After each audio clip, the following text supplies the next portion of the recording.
Welcome, welcome, welcome, welcome. Thank you very much for this, opportunity to all our partners globally and also our networks. It is indeed a great honor for us to participate in this webinar of profitability and productivity for women entrepreneurs globally. And as we're bracing, the fight against COVID-19 globally, women are amongst those that are affected in the economy and also in the current crisis. And the women-owned businesses are vulnerable globally, especially the informal sector. They're more likely to shoulder the burden of unpaid work, and they're less likely to have, less access to property and financial services. And the concerning global trend at the moment is the lower participation in the workforce. And we must also remember that women are made of 39% in employment, but to account the 54% of overall job losses globally. And for example, in the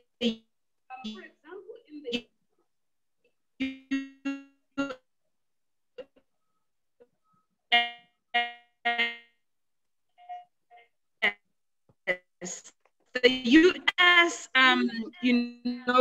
600 business women to create a tribe of women that work together amongst nations and also to boost our economies through trade and revive our businesses and women working together. And today we've got powerful gentle giants that are led by two presidents of chambers of commerce in the country, in South Africa, President Janine Maiberg and also President Jackie Hendricks, who were presidents of Chambers of Commerce before the Circle of Global Business Women was founded on the 17th of June. And today we have them that they will actually lead us in this discussion. How do we empower women to understand profitability, to understand productivity during the time of crisis, and how do women embrace one another in this context? And I'd like to introduce my lineup. The first person that we're going to actually, have as our speaker is Ms. Janine Maiberg, the past president of Cape Chamber of Commerce in the Western Cape, an attorney by profession, an honorary consul general for Canada in Cape Town, and also a board member for International Women's Entrepreneurial Challenge Foundation, a global women organization that focuses on women empowerment and also for entrepreneurs globally. And we have President Jackie Hendricks, who is now the CEO of the South African United Business Confederation, an organization in South Africa that is responsible for promoting South Africa in global markets in terms of investment opportunities. And also we have our dearest sister, Dr. Angelique Coutier, who's an engine, the chairperson for the South African Medical Association, the first female chairperson of the South African Medical Association. Also, we do have Dr. President Jackie Hendricks, who was also the first president, the first female president of the Johannesburg Chamber of Commerce. And also we have Dr. Michelle Kruger. Dr. Michelle Kruger is an advisor to Minister Lindwe Hendricks. She's also the diversity chairperson board committee for the International Federation of Consulting Engineers globally. And also she's the chairperson of CGPW Advisory Council Global and the member of the Circle of Global Business Women. And also we have our dearest sister, Ms. Nomvula Mukhoto, and maybe in her discussion, she'll tell you how far I come with her. In my youth days, getting into, summits without being invited as young people, because we wanted to strategically position ourselves as young people in the country. That's how far we come, with the women agenda. By then we were young women. And I'm sure she'll talk about that when she introduces herself. a developmental specialist who has worked for NGO sector and private sector.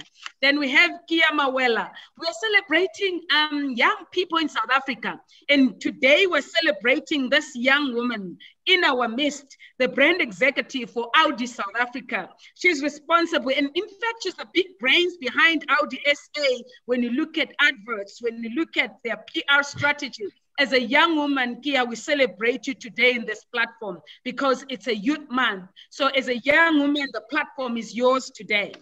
And she always calls me Mom Cindy. And I really appreciate you, my dearest daughter, because you're really a gentle giant. And we also have Miss Precious Nyarambi, the founder of Vessels of Virtue, the chairperson of the Sector of Global Business Women in Zimbabwe, and also has been doing amazing things. We'll hear what she has done in the organization to empower women on the ground. And finally, the last parting shot, we have our dearest sister, Mrs. Shirley Chauke, an executive director at Actom, and my dearest sister that I've traveled with her in Africa, in the globe, talking about women in the power sector. And also she is representing an international organization in the country, and also an engineer by profession. Without wasting my time, I'd like to actually introduce President Maibag on the platform so that she can actually open our discussion today. Thank you very much. While we're waiting for the technical team, can I actually call President Jackie Mpondo Hendricks to actually come on the podium,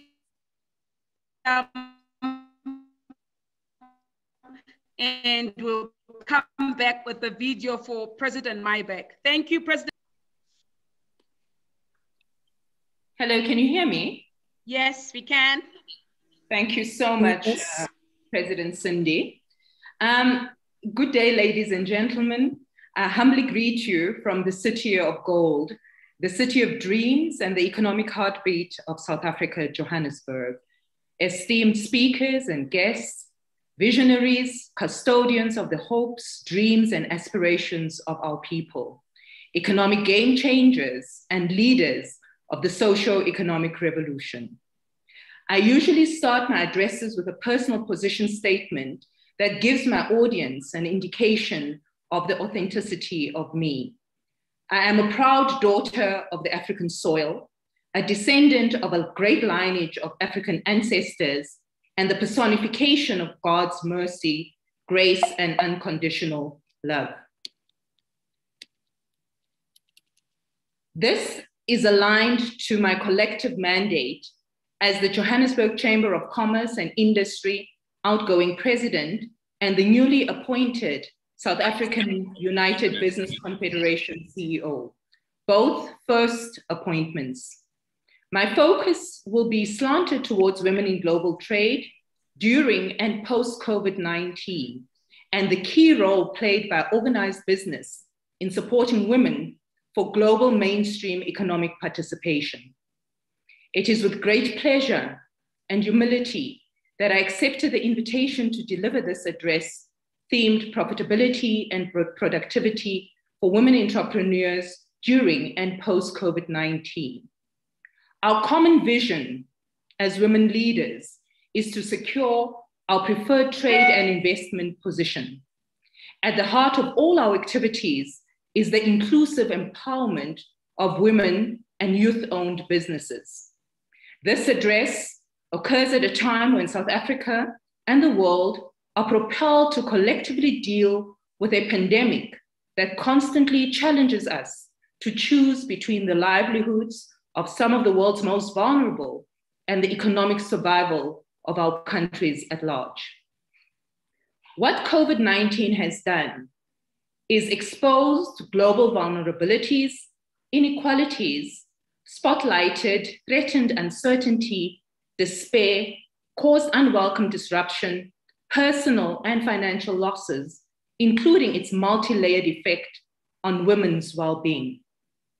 There was also the forceful push towards self-reflection and introspection, and most importantly, the appreciation of sacred breath. COVID-19 threatens to take away our universal breath as a people, but I am certain that the human spirit will prevail and that in unity we shall overcome. May I take this opportunity to convey heartfelt condolences to all those who have been affected and lost loved ones in COVID. I also want to recognize GBV as another pervasive pandemic. This cannot be ended through silence. We need to give voice to the plight of all those whose vulnerabilities are being abused. I mention this as it bears relevance to the topic at hand today, because research has revealed that many female traders are exposed to some form of abuse at borders, at financial institutions, and places of trade. I hope that such will be one of the key considerations in paving a conducive trade environment for female traders to thrive. Now let's look at women as growth contributors. I always say that the issue around women inclusion is not an emotional one, but one that speaks directly to the economy. And why do I say this? I say it because their investment of women is more widespread than men, and it creates a secure foundation for the future of families and communities whilst mitigating some of the social ills. Empowering women economically, especially through their involvement in trade, creates job opportunities for everyone. Economic evidence also shows that by giving women the same opportunities as men, improves a country's competitiveness and productivity, positive impact on economic growth and poverty reduction. Overall, the economic gender gap, although it narrowed in 2018, the global gender gap shows very slow progress. And at the current pace, the overall gender gap can only be closed in 108 years. That is too long, ladies. Let's reflect a little bit on South Africa. More than half of the South African's population is female, yet only 31% of entrepreneurs are female. The ideals of equity and inclusive growth mean nothing without the full participation of women in the South African economy. Historically, women have faced numerous barriers to their engagement in the economy, which are being progressively overcome as policies and transformative measures take effect. However, the risk of complacency is high, especially in difficult economic times like COVID-19 pandemic, where women's advancement often takes a back seat. But we are happy that our president has not taken a back seat on matters of women empowerment. One such encouraging announcement was the ring fencing of 40% of government procurement for women.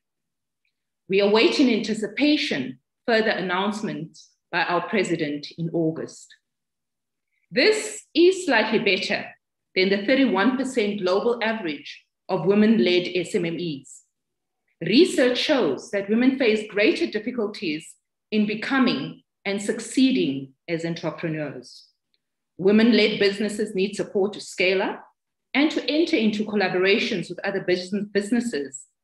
These businesses tend to be smaller in scale, have solo founders, and are younger in business age, which is a disadvantage when it comes to unit costs and long-term potential.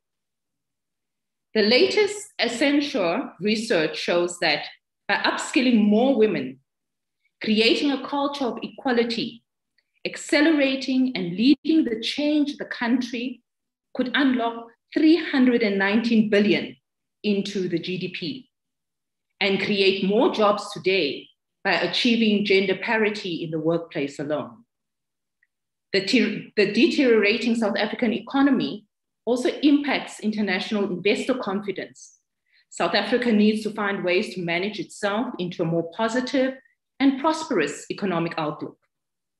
During the recent World Economic Forum for Africa, talks on inclusivity highlighted the global issues and impact of gender equality and the relative participation of women in the South African economy.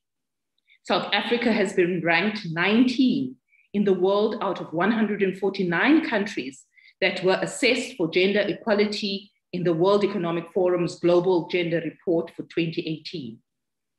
According to the report, South Africa is at a crucial tipping point. The economy needs greater active participation from women, who make up just more than 51% of the total population, but only accounted for 43.8% of the total employment in second quarter of 2018. In 2019, women in South Africa continue to be constrained by cultural, social, and economic barriers that hinder their participation in the economy. The report states that although women are present in the workplace, many are still struggling against inequitable practices, often facing a glass ceiling when it comes to ascending through business ranks, losing out on strong promotions to weaker candidates. Studies also indicate by the ILO show that gender parity leads to economic prosperity. It can add 5.3 trillion USD to the world's GDP by 2025. Gender parity is good for business and the economy. Now, when we look at some of the barriers, the common barriers, it shows that higher levels of domestic responsibility, lower levels of education, most notably in developing countries, lack of female role models in the business sector, fewer business-oriented networks in the communities, lack of capital and assets, lower status in society, and culturally induced lack of assertiveness and confidence in their ability to succeed in business. I cannot have this kind of conversation without mentioning the strategic opportunities that exist within AfTA. The operationalization of the Africa Continental Free Trade Agreement is key in unlocking Africa's full growth potential and global contributions. What does this mean, though, for women? It means that as women, if we participate actively in this opportunity, Africa's exports can increase by 560 billion USD. And one of the key focus areas for this is seen to be manufacturing.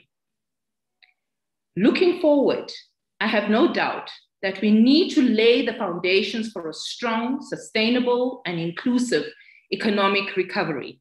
To build back better, we need to ensure that women are able to benefit from trade.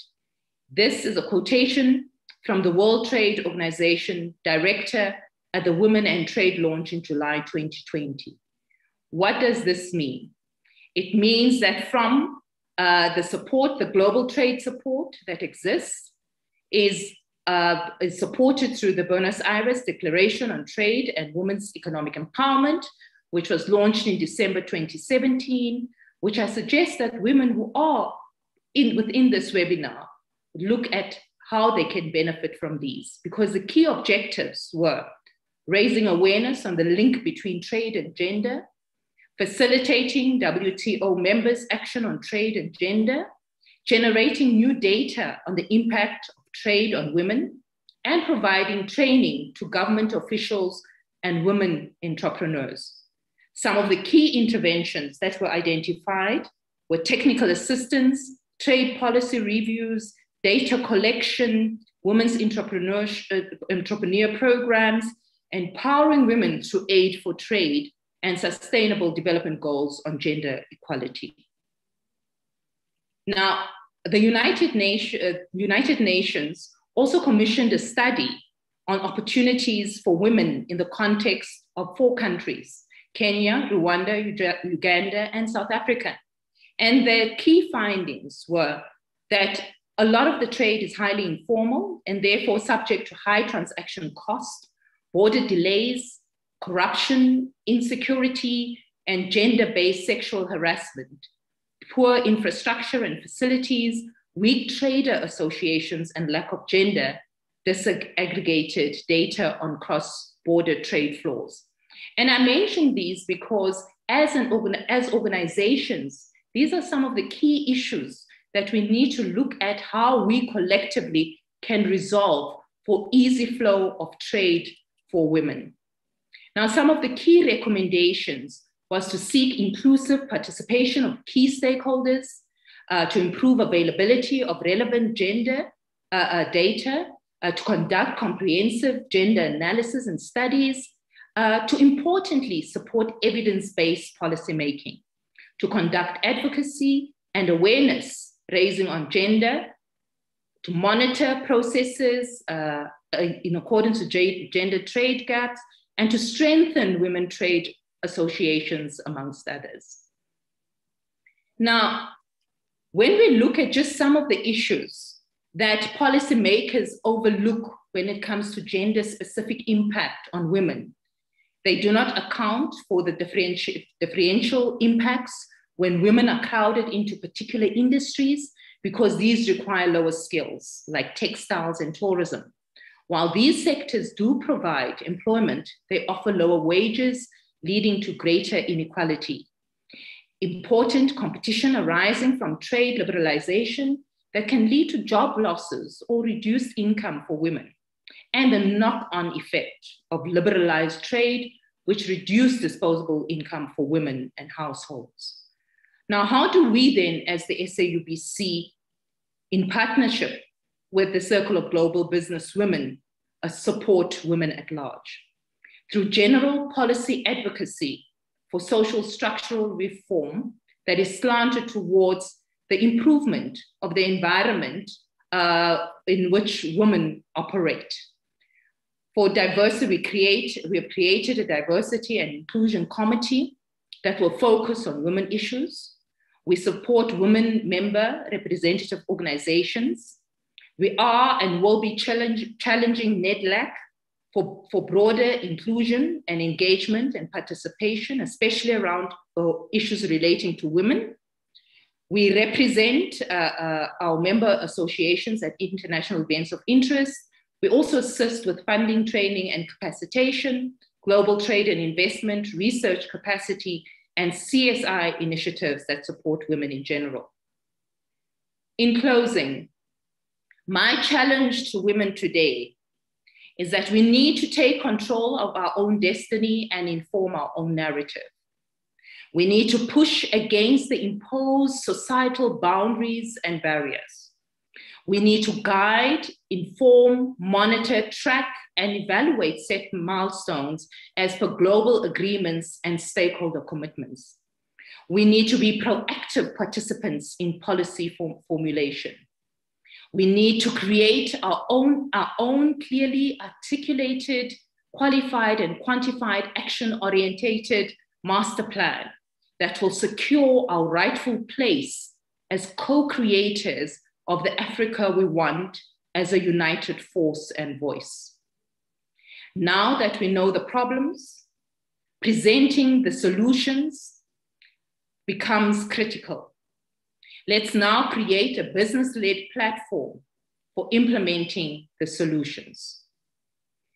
As resilient business, I believe we too shall overcome, and as business representative organizations, we will embrace the challenge to support business through these challenging times by strengthening our resolve to fulfill our mandate locally and globally in realizing the global vision for successful, vibrant, inclusive, and socially conscious and business-led economies.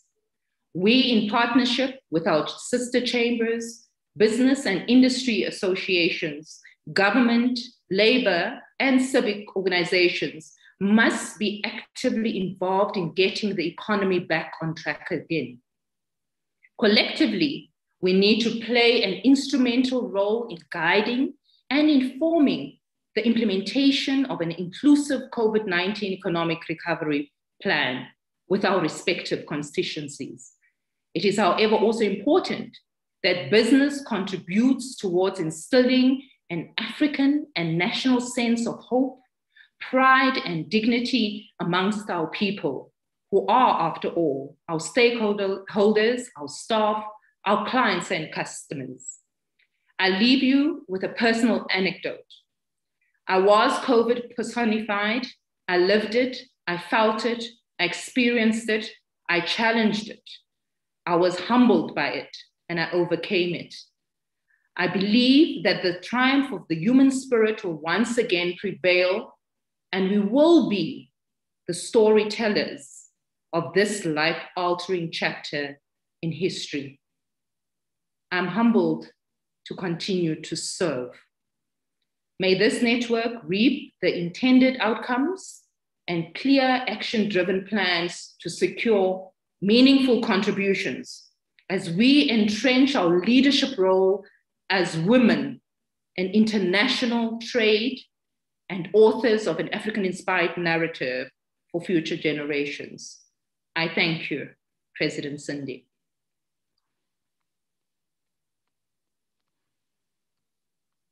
Very powerful. Thank you very much, President Jackie. That was very powerful.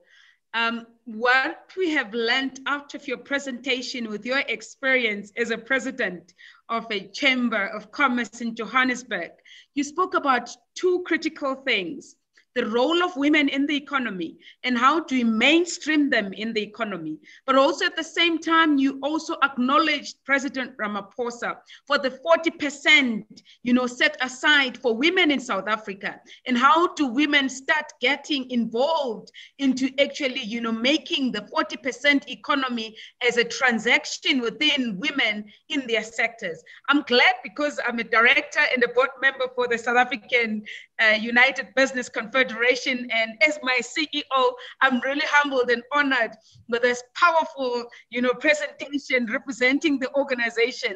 It's not only that the Sector of Global Business Women is a member for South African United Business Confederation, but also you spoke very strongly about the role of the implementation of the Africa Free Trade Agreement.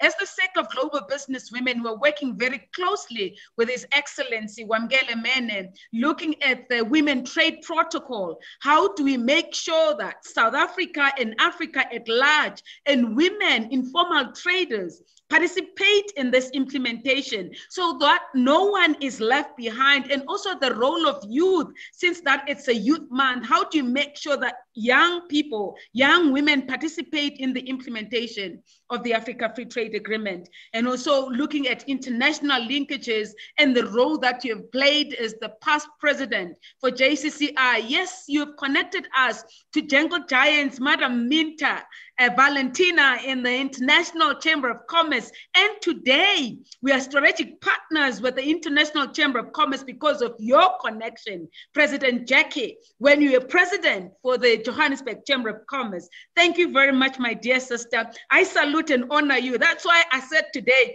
we are bringing in Jungle Giants and bulldozers in the marketplace. You're definitely one of the bulldozers. Now I'm going to actually hand over to the technical team, and apologies for the technical glitch because we're crossing over to the YouTube. Now everything is okay. Now we're crossing over to our dearest sister, the president for the Western Cape Chamber of Commerce, President Janine Maiberg. Thank you, technical team.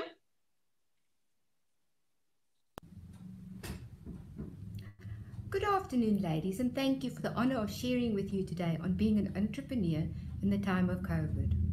Entrepreneurs are found across the human spectrum, and rare as they are, all of them share the same characteristics: a steely determination to create and run their own business.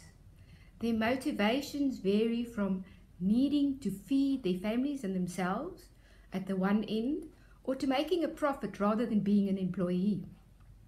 A strong desire to be independent and self-sufficient, and determination of someone that never gives up. It is said that if a business has not established itself within 2 years, it will not survive much longer. On the other hand, it is less well known that entrepreneurs often fail at least once. The true test of character of an entrepreneur is what you do once you have failed. Do you listen to the naysayers who say you can't get up and rise? Or do You put on your brightest red lipstick and start over. Courage. The last 2 years have certainly demanded courage from entrepreneurs, especially those running smaller to medium enterprises, that as a group have been particularly hard hit. Some, regrettably, have been forced to close down. SMMEs, by some estimates, 80% of South Africa's workforce in both the formal and the informal sectors. However, during the time of crisis, it are these businesses that regrettably are the least resilient. When COVID-19 hit, the SA economy was already stuttering. Lockdown measures only added greater pressures onto businesses. Now, nearly 2 years into the pandemic, entrepreneurs and SMMEs are most at risk in South Africa. Yet the significance of this is downplayed. SMMEs employ between 50 and 60% of the country's workforce across all sectors and are responsible for a quarter of the employment growth in the private sector. SMMEs provide 40% to South Africa's gross domestic product. Gloomy and pessimistic analysts say that 60% of SMMEs may close down before the end of the pandemic. A good example of a business surviving lockdown is the Cape Chamber of Commerce and Industry. The Cape Chamber operates as a small business and encourages entrepreneurial thinking, growth, and actions in all it does. Membership to the Cape Chamber means that many of its courses are free. Surviving COVID-19, one of the hardest situations entrepreneurs have to deal with is the severe downturn in the economy. Suddenly it seems that orders are cancelled, your suppliers let you down, and your customers vanish. For me personally as an attorney, there's not a shortage of clients, as everyone has a problem they want you to solve. The challenge has been that not everyone can afford to pay for the services due to the fact that they've lost their salaries, or their salaries have been cut drastically. The emotional turmoil of this pandemic is not to be underestimated. Businesses that seem to be thriving are no longer thriving and may even have to close down. A business without an actual plan or solution for surviving bad business times will soon find itself in trouble. A plan and process that can be implemented quickly before things get out of hand. Above all, the entrepreneur needs to be adaptable and to make changes quickly and efficiently.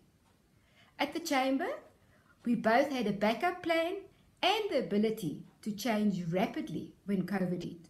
Within 24 hours, we went from expensive rented premises to all our staff working home and working rent-free. We already had made sure that all our staff could work remotely long before COVID hit, so we were adaptable. We went from giving live presentations and meetings in the offices to virtual meetings and virtual presentations. In short, COVID made life much tougher for the Cape Chamber, but it did not close down. Surprisingly, staff productivity of the Chamber went up during COVID and not down.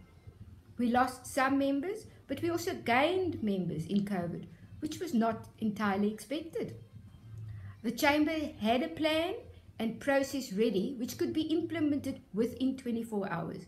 Importantly, we have staff that are flexible and embrace opportunities. Survival strategies, which are paramount. Partner with large corporates with international links. Don't depend on one large customer or too few small ones. Look into online markets and platforms to access new markets. Empower staff to lead and drive the business. Free yourself for a strategic role. Look at performance management systems, especially when your staff are working remotely. Create day-to-day operating models. Have management structures with well-defined roles and responsibilities and KPIs in place. Cash flow management, as you know, is also critical. Don't depend on clients paying their invoices on time. Spread your bad debt risks. Potential ways to survive are new technologies that enable you to enhance your reach and efficiency at lower costs. Use them and focus on key areas of competitiveness. Develop clear market access strategies to broaden your market reach and as not to depend on small customers. Focus on operational efficiencies that drive competitiveness and support sales. Develop team skills and capabilities and empower leadership. Generally speaking, women who are successful are resilient women. Women who have managed to put a positive spin into their businesses despite adversity. The resilience of spirit of a woman keeps us buoyed on a daily basis and helps us overcome the challenges we face. Resilience, determination, tenacity is the weapon the entrepreneurs use to overcome challenges. As female entrepreneurs, we have to consistently seek new opportunities and new markets in the face of the COVID reality. Entrepreneurs who are successful are often those who have done so by way of benefits of an active network. It is regrettable that in the year 2021, women are still marred and debilitated by gender inequality. It is imperative that we have equal access to market opportunities. It is our responsibility to ensure that we create these market opportunities. A vehicle to use to facilitate this is often seen as the organizations you join or you align yourself with, such as the Circle of Global Businesswomen, the Cape Chamber of Commerce, and its affiliate, International Women's Entrepreneurs, which is known as IWEC. IWEC gives you immediate access to a network of 42 countries right across the globe. Every year, the Cape Chamber showcases 3 of its qualifying female entrepreneurs abroad at the IWEC conference. This year, it will be hosted virtually due to the pandemic by Bahrain. I am pleased that the president of Circle of Global Business has agreed to be a speaker at the conference this year. It is imperative that we eradicate all forms of inequality, as those who have equal opportunities are better equipped to contribute to the economy and society. As a woman, never, never, never underestimate the role you play in the lives of others. Loyalty, support, upliftment, and mentorship should always be at the forefront of your mind and your actions. As women, we are one. Your suffering is my suffering. Your achievement is my achievement. Do not underestimate the power of the collective woman. You strike a woman, you strike a rock. Thank you very much for your time. Wow, President Mybeck, I'm humbled and honored. And I am my sister's keeper. You've demonstrated that you are my keeper. And if I can actually talk about the appointment for me as a guest speaker in the international conference, out of 42 countries, South Africa was chosen. And Cindy Chabalala, the president for the Circle of Global Businesswomen, is the guest speaker. Through President Mybeck, through strategic collaborations, the past president of the Western Cape, Cape Chamber of Commerce in the Western Cape. And surely, President Mybeck, Cape Town and Western Cape is my second home from Johannesburg. So I'll definitely be part and parcel of all the activities that are going to take place in the Western Cape as the president for the Circle of Global Business Women to honor this partnership, to honor this relationship, because it's very important to honor strategic partnerships, and value-driven and value proposition is very important in our strategic relationships. Not only that, and I want our listeners globally to understand what the Circle of Global Business Women is all about. Is bringing in gentle giants like President Mayberg, bringing in gentle giants like President Jackie to come on board through collaboration and empower women and take women to the next level in global markets. And this is quite amazing. I'm so excited. I'm looking forward to the International Women Entrepreneurs Conference that is going to take place virtually as the guest speaker from South Africa, chosen out of 42 countries. I'm really humbled and honored as the president for the Circle of Global Business Women. Through you, President Mayberg, this is what the Circle of Global Business Women is all about. Now, also, we have been invited by President Mayberg as our strategic partner in this relationship, as a board member for International Women's Entrepreneurship Challenge, to actually participate on B2B programs within women globally. So we are now participating in a global platform where this platform is looking at women that wants to actually work with other women in global markets. Now we are strategically partnering with other women globally through President Mayberg, through the International Women Entrepreneurs Challenge Foundation globally.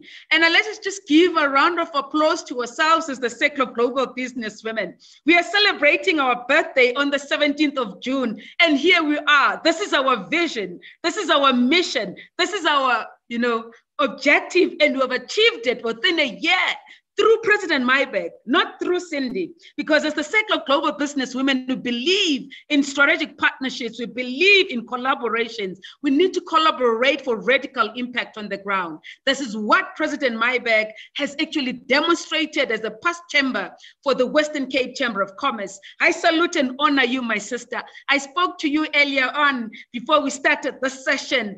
You are a dynamite, and we really thank you for the partnership as the Circle of Global Business Women, looking for working with the Cape Chamber of Commerce in our programs. By the way, I'm already invited on the 9th of June as well by the Cape Chamber of Commerce to be one of the speakers on strategic collaborations and partnerships. I salute and honor you. I respect you in the marketplace as an attorney and also as an honorary Consul General for Canada, because we have a strategic partnership with Canada as the Circle of Global Business Women, through the Ambassador of South Africa in Canada, through Canada Africa Chamber of Business. Thank you very much. Thank you. We honor you and support you. Now, in our next webinar, we'll actually call a gentle giant in the marketplace. The gentle giant in the marketplace that we're going to call is one of the women that I respect so much in the marketplace. One of the women that I look upon as a sister, Dr. Angelique Couture, who is the chairperson of the South African Medical Association. We actually humbled to have you in our midst, Doc, as the chairperson for the South African Medical Association, as a medical doctor, as a mother. I love the story that you shared. And I think most women must hear this. Your CEO in your household is your best friend. And I think we need to do that because the CEOs in our households, they really keep everything alive. They really make us of who we are. I salute you and honor you, dearest sister. The podium is yours. We just want us to take us through, this third wave, the medical issues, the role of women, and how do we, as the captain of the ship in this pandemic, how do women keep themselves alive and outside of the pandemic? Because we need to be healthy for us to take our businesses to the next level. Thank you very much. Thank you so much. All I can say is, wow. After your speech and the two presidents, I feel like, I should just go and sleep because what's left for me to say?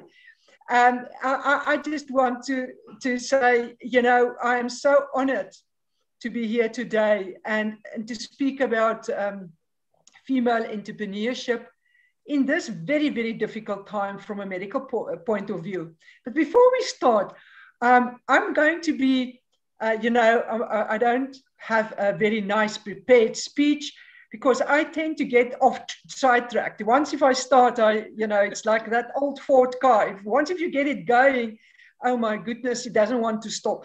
But in any case, I read a very, very important opinion piece last year, February 2020, before our COVID-19 pandemic started.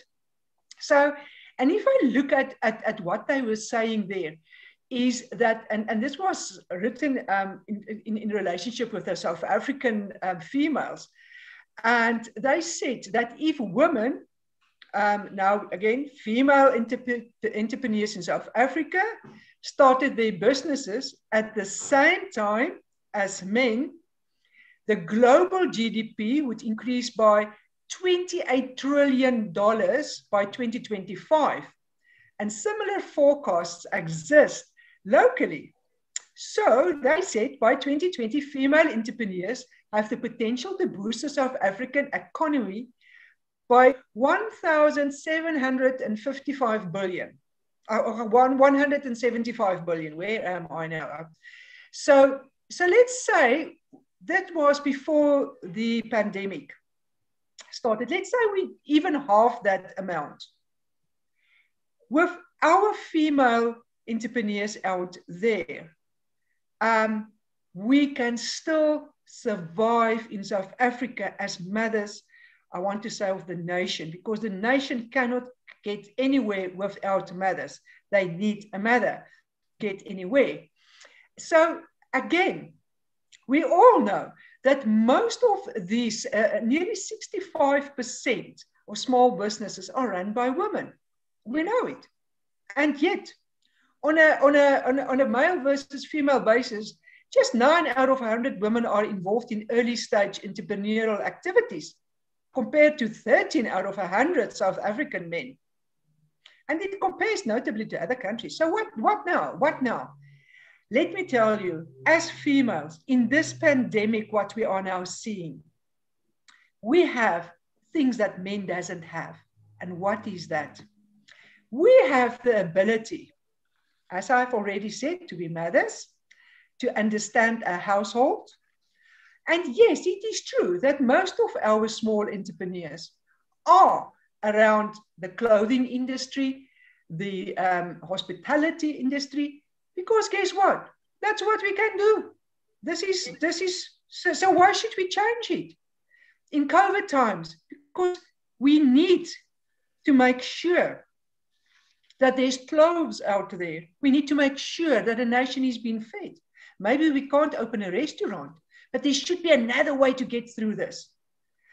And I want to tell our female entrepreneurs here that fulfillment is just not always profit. We as females are more fulfilled when we can do something, when we can reach out, when we can help a community, when we can have a big vision. We are not just profit-driven. Yeah. So yes, COVID-19 is a difficult time. And yes, profits is important because I need to pay my rent.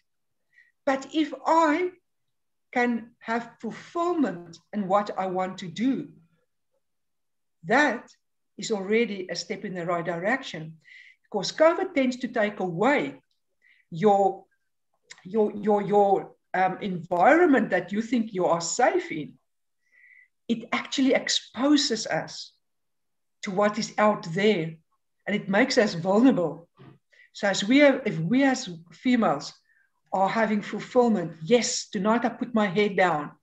I know I have done the right thing. Yes, the profit is maybe not be what it should be, but at least I can put food on the table for my children. So men are much more driven by profit. And now again, in COVID time, females, we know that the power of our community, it matters to us as females. So community comes more naturally to our female entrepreneurs than those identify as male entrepreneurs. So engaging positively with people, regardless of their status or possible utility, and we treat people as human beings rather than just possible business customers or associates, is something, and please hear this, is something that effective entrepreneurs do, regardless their orientation or gender identity. But it's a skill set. And again, during COVID-19, how many of you sitting here today know about a neighbor who died, children who doesn't have food, who doesn't have anything? If you can start empowering that child, that family who lost a female, to just start a small business, a spaza shop, something small, handcraft. I know it's not a big business, but what I've also noticed is I've seen beautiful handcraft work from our communities. And guess what? I actually can't afford it because they are selling it to the markets outside of the country. And for me, yes, it's sort of a bitterness. I wish I can have it. It's too expensive for me. But I'm happy for that woman, that old lady sitting there and doing this handcraft with her passion and putting her energy in it. And then it's been sold overseas. I just hope that our female entrepreneurs do not take the bread out of the mouth of that young old lady or young lady trying to make something. And we need to empower them so that people do not misuse them during COVID times, when they also need to put that food on the bread on the table. Another great thing that we are learning in COVID, we know that we as female entrepreneurs use adaptability for our advantage. So, and we also know it's a cliche that women are better than men at juggling multiple skills to adapt well to different situations. But although it is a cliche, I must say research supports that interpretation. So we have such a wide range of tasks that we can do at the same time as females, and we can use our skills. And we need to use it because, like I've said, COVID is taking away from us. But COVID is also giving to us.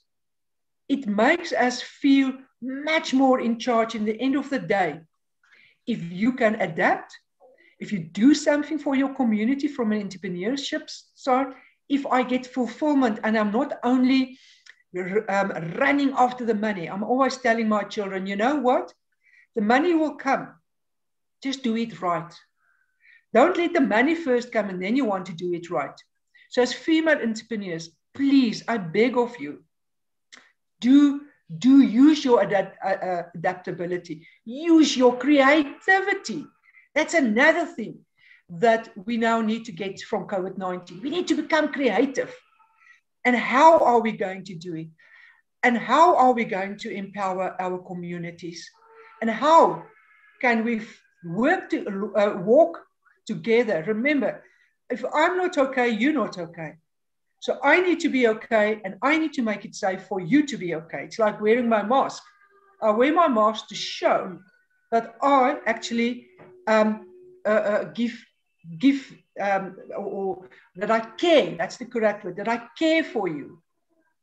So now we have to use our creativity as a female entrepreneur during COVID to show how we can do this. And I know there's lots of females that make masks and put some bread on the table.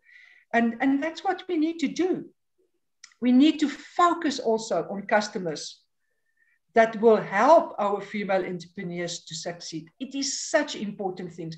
And at the Circle of Global Business Women, that is like a family. Yes. This is where the client relationships can be managed, because we are all female entrepreneurs You know, one child was laughing to me when I said, listen, I have to say something about profitability and productivity around female entrepreneurs during COVID. And he says, Ma, but you're a doctor. I says, yes. Why do you think it's a private practice? It's a business. It's a business. So I still need to do the business. And I think that's important. So the relationships, especially the sistership that we find in the circle of business or global business women. And then very important for us as females, and this is something that is unique to a female, is empathy. And empathy is the key to successful brand strategy. And we excel at this as females. And we have to use that power of empathy. And in COVID, you also have to have empathy. You have to have empathy with the families. You have to have empathy with the mother who's struggling to make ends meet. And this comes natural for us as females. We also need to understand. It's natural for us to understand how staff sometimes feel and think, and how to help and walk the talk with them. And then the most important thing for me is, and I know that from a business perspective, this can be a disadvantage, but I think from females, this is how we also operate. We use our family links to help us build our brands, to help us bring our family into this whole equitation of what we are trying to do. We know that men entrepreneurs are more likely to keep family members at a distance from their business, while we embrace it. And I think that's part of the strength. And that in COVID, during COVID time, is so important. Because remember what I've said, in the end of the day, we one big sisterhood, we one big family. And we have to capitalize on all of this. And then also, I need to say there's so much work done out there. I did a desktop search, and on profitability and productivity and female entrepreneurship, I never thought there were so many data available. One needs to start looking at that data as well and see how we can do it in the South African context. I've also seen there was a lot of studies under, on Sub-Saharan Africa, and again, on South Africa. I never thought that people would do would do studies on South African females, and but it's there. We just need to capitalize again on that. Then, before I conclude, I just would like again to say here today that the importance of belonging to the circle of global business women not only opens up your own small world in South Africa, it opens up to a broader community out there. And if we can communicate and take hands, I've a long time in my life learned, it doesn't matter what color you are, doesn't matter whether you're beautiful, doesn't matter whether you're fat or old or young. We all have the same desires for our family and the same concerns. And we all want to see our children succeed. We all want to see ourselves succeed. It's not always possible, but at least if I have a hand holding my hand, walking the talk, it will help. And then on conclusion, I want to say, and this is something that I'm also trying to teach my children, that there are many taxis out there. And there are many people inside the taxi, but there's only one driver. And there are many people, backseat drivers, telling you what you should do. Yeah, you should stop. Now you're going too fast. Now you do this. But you know what? You must be the driver of that taxi. You must be in control of that taxi. Yes, you can listen to some of the people that you know can give you good advice, because there's always good advice. But you can also ignore those backseat drivers and do the thing that you know is right, regardless whether it's COVID time or not. And with these few words, I thank you all for giving me the opportunity to speak to you And I want to say again, please keep safe. Wear your masks. Do the right thing. Because the right thing is going to save your lives and those of your children and your loved ones. I thank you all. Thanks. Wow, wow, wow, wow. You know, what is exciting about you, Dr. Coetzee, a medical doctor talking about life skill training, talking about handcraft training, talking about the role of the CEOs in the household. That's very powerful and amazing in the marketplace. We're really humbled to be led by you as a medical doctor in the Circle of Global Business Women, and also the chair for the health, committee globally at the Circle of Global Business Women, as the captain of the pandemic within the Circle of Global Business Women in the country and globally, working with the ministers, working with the task team, working with the experts, working with the president. We're really humbled, our dearest sister. I think women entrepreneurs are very critical in the marketplace, and women entrepreneurs need to support each other. As you're saying that the Circle of Global Business Women, it's a network of sisterhood. And I've found a sister in you know it. I mean, I come from a family of medical doctors. And when I see you, I see my family. So we are my sister's keeper. And thank you very much for the great work that you're doing. And I think also as, the audience that is listening in the YouTube and other platforms, we need to pray for our medical doctors. We need to pray for our medical practitioners globally, because the work that they are doing is the work of saving nations. They need our prayers. And they are actually telling us to mask up. We must pray for them, so that they go out there and be strengthened to do the work. We always talk with Dr. Coetzee, and he will tell you, my sis, hey, today I'm exhausted. And that talk helps a lot, because she takes the stress out. The next day she's fine. So we need to be our sisters' keepers at this point in time, so that we check on everybody that we know within the Circle of Global Business Women, within the networks. Because, Doc, what I've discovered is that the pandemic has brought anxiety amongst business women, and the pandemic has brought depression amongst business women, because, most of the business women were thriving. All of a sudden, they took a nosedive. And they couldn't understand how to deal with this pandemic. And it affected them psychologically so. And some of them, they're even taking medical treatments to actually deal with this anxiety and depression. So we keep them in our prayers. We also, hoping that with the programs that we're coming up with within the Circle of Global Business Women, it will actually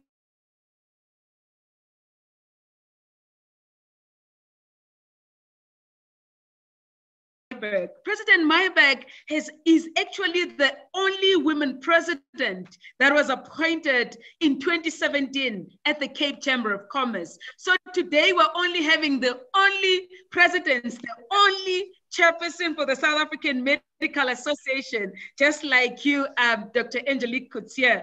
And President Mayberg as well, she's also started a mentorship program for women and young women, which she's actually pioneering herself. So we're looking forward to actually working with President Mayberg as the Circle of Global Business Women to empower women through mentorship, to empower young women through mentorship.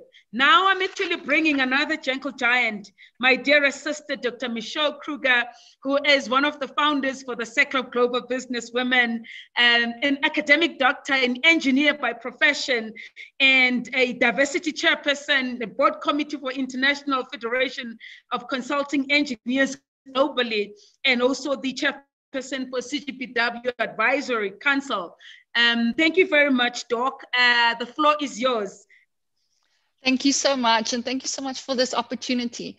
So because we're running a bit behind schedule, I'm going to extract my personal experience around profitability and productivity. So I'm going to be a bit quick about it, just to make sure that everybody gets a chance to speak today. So one of the first things that I'm going to talk to you about is you have to have good talent in your company, or develop yourself, that you have the talent to take on opportunities when they come your way. And again, you might have the best talent, but it doesn't mean anything if you don't have opportunity. So one of the best tips I can give you, work on business development all the time. It doesn't matter what you say or do under any circumstances, even if you're not at work. You are actually representing yourself and your company. And this could be negative marketing or it could be positive marketing. So at any given time, you are doing business development. It's one of the most important aspects of business. And if you talk to me, I would say even up to 50% of your time as an entrepreneur needs to be spent on business development, just to make sure that you have a pipeline of work coming in. And then once you have an opportunity, it does not mean that you have profit. So what do I mean by that? So you shouldn't be afraid to fire a client. Okay, whoa, sure, okay. And the reason I say that is, if, for example, your profit margin is 10% on whatever you're doing, say the service or product or whatever the case may be, if you have a client that's not paying and you are financing them not paying that, so think about it, you are giving them an interest-free loan. Interest in South Africa is at least 10%, right? So if you are funding that interest-free loan, you're literally giving your profits to that client. So what's the point? You're not able to pay rent, right? So at the end of the day, I want you to be fearless about firing a client, especially if at the end of the day, you're out of pocket working for that client. Also looking at opportunities, I want you to think clearly when you're looking at an opportunity.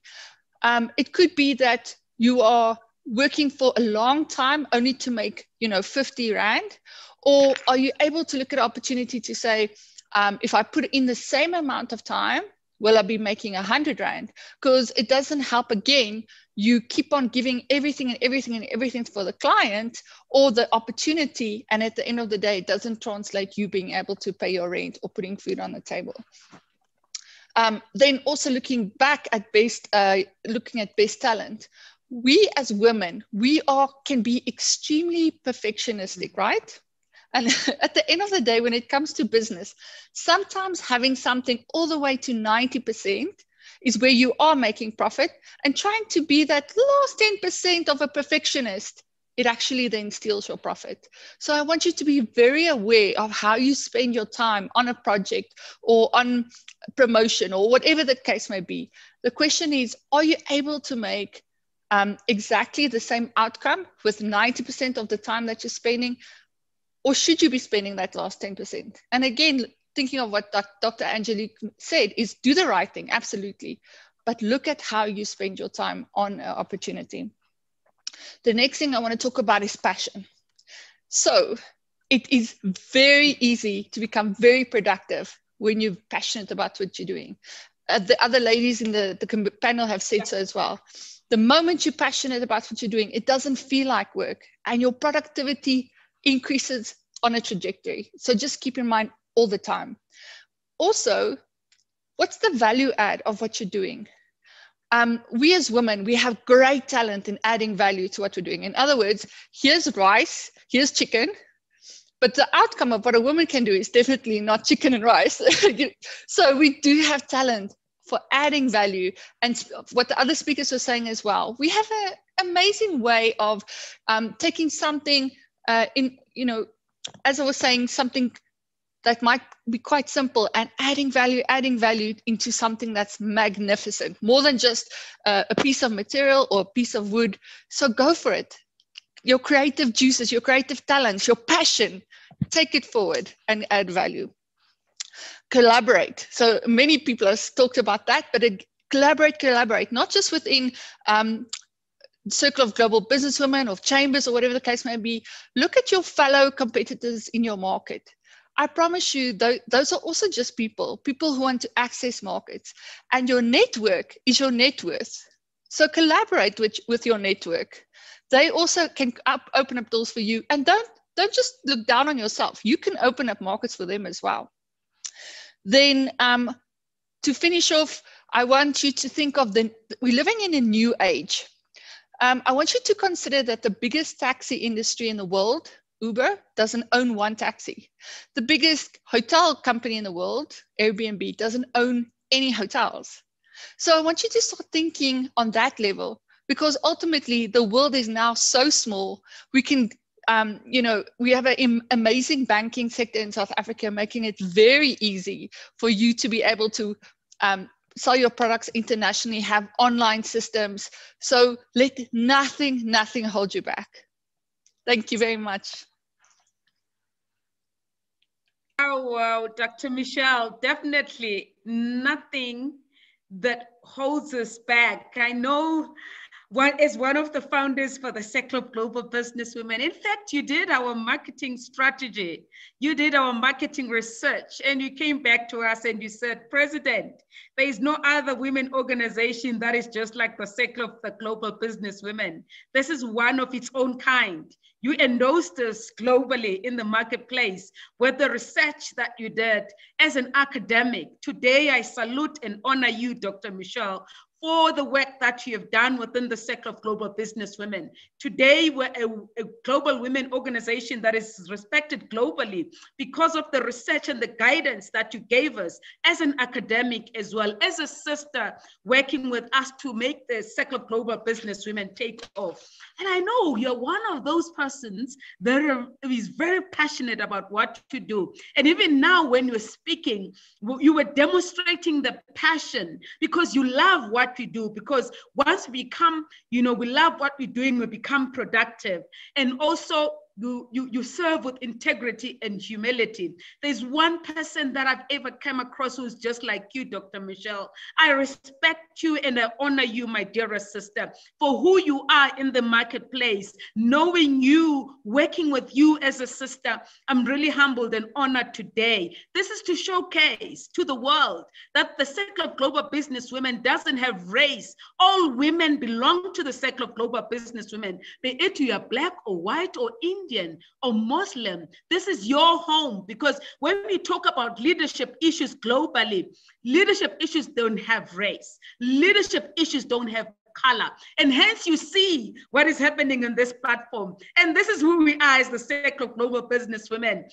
As we're celebrating 1 year of our existence, I'm really humbled for this powerful and dynamic network of women in terms of collaboration that has demonstrated the high caliber and also the resilience of us as women in the marketplace. Without wasting my time, I'm going to call my dearest sister, Nomvula Mukhoto. I come a long way with Nomvula. Maybe Nomvula will end up talking about those secrets, but let me just start about the first secret that I really, when I was a young woman, because we started a long time ago with women's issues, but as young women in the marketplace, in NGO sector, there was no event that I couldn't attend as Cindy. In that event, I'll be given a speaking engagement without even, asking for it. And I'll get in and speak. And at times I'll get in, I'll be the last one to get into that conference room. And I'll go straight and sit in front without even a chair. I'll grab a chair and sit in front because I want my position. I'm exerting influence as a young woman. Sis Nomvula, take the podium.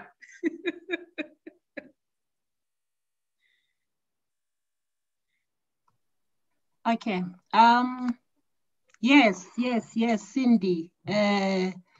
Wow, my sister. I knew you would be this person one day.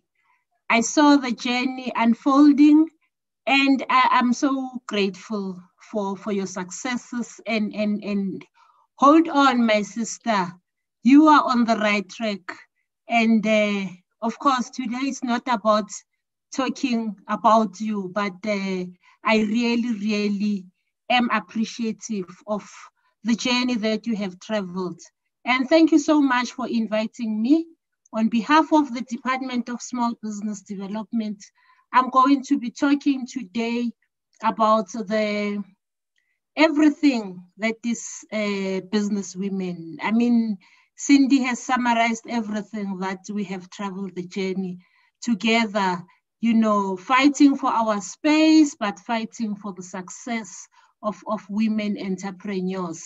It's been a long time, it's been a long time coming, but I'm happy to say that the efforts are now coming into fruition. I'm going to start by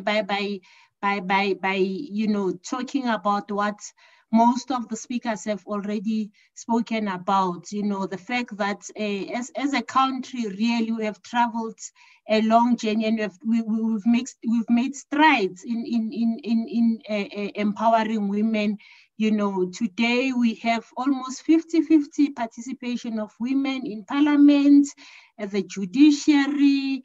We see women, making very remarkable judgments, and we have women DGs, DDGs at a government department level. But my dear sisters, I need to say that when it comes to the realization of full economic empowerment, we still have some long way to go.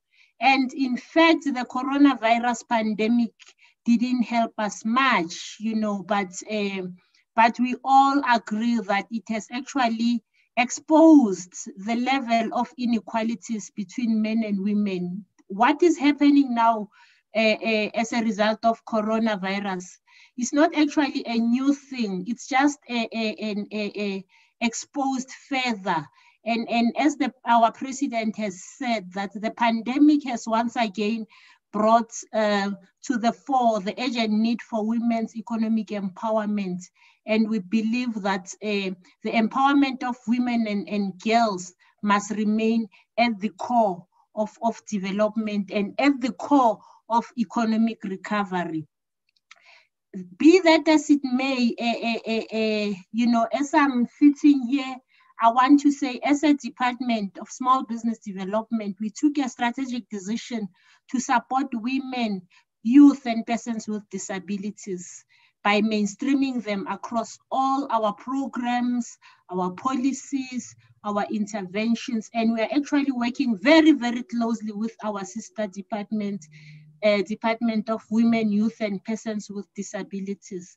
And we are striving to work with the civil society, especially organizations led and owned by women, by young people, and by persons with disabilities. Of course, we may not be doing enough, but the fact that we are here, we have traveled the journey with Cindy. Cindy has been at the forefront of so many organizations. I'm actually losing count, but this is an indication of how far we have traveled insofar as working with civil society is concerned. I'm going to be saying during the before and during the pandemic, women entrepreneurs have experienced lots and lots of challenges, especially now, during the pandemic. My dear sisters, I've looked at the topic of this event, which is productivity and profitability. I mean, all businesses, the aim of starting a business is to be profitable. Any serious businesswoman wants to be profitable. But how do you remain profitable amidst all these challenges that we are facing as women entrepreneurs? Challenges like access to markets, access to finances, access to information, access to mentorship, coaching, and guidance. Somebody spoke about limited number of role models. Of course, both Cindy, Dr. Maybeck, and them are there, but we are short numbered, outnumbered as role models. Cindy, it's a challenge on you, my sister, to multiply and triplicate the role models who won't be sitting in boardrooms in high buildings, role models who will be going out there to talk to women in the cross-border trades, to talk to women in the rural areas, in the informal settlements, violence in the streets of the townships. We need such women like yourselves, Cindy, to see them out there. I'm also encouraged by the previous speaker, Dr. Kutse, whom I only see on TV. You know, I was so excited to know that. Wow, I'll be sharing a platform with big people today. Dr. Kutse, I salute you for all your initiatives in working with women. You know, you may think that this is a droplet, but it's a droplet that can be a stream tomorrow. I'm going to talk, Cindy, to a few pearls of wisdom, you know, which are not only talking to the now, you know, during the COVID, but which are actually encouraging women entrepreneurs in order for them to become profitable, to become productive, and to become resilient in spite of whatever a pandemic that may strike. Today, we are sitting with the pandemic called COVID-19, the pandemic of GBVF.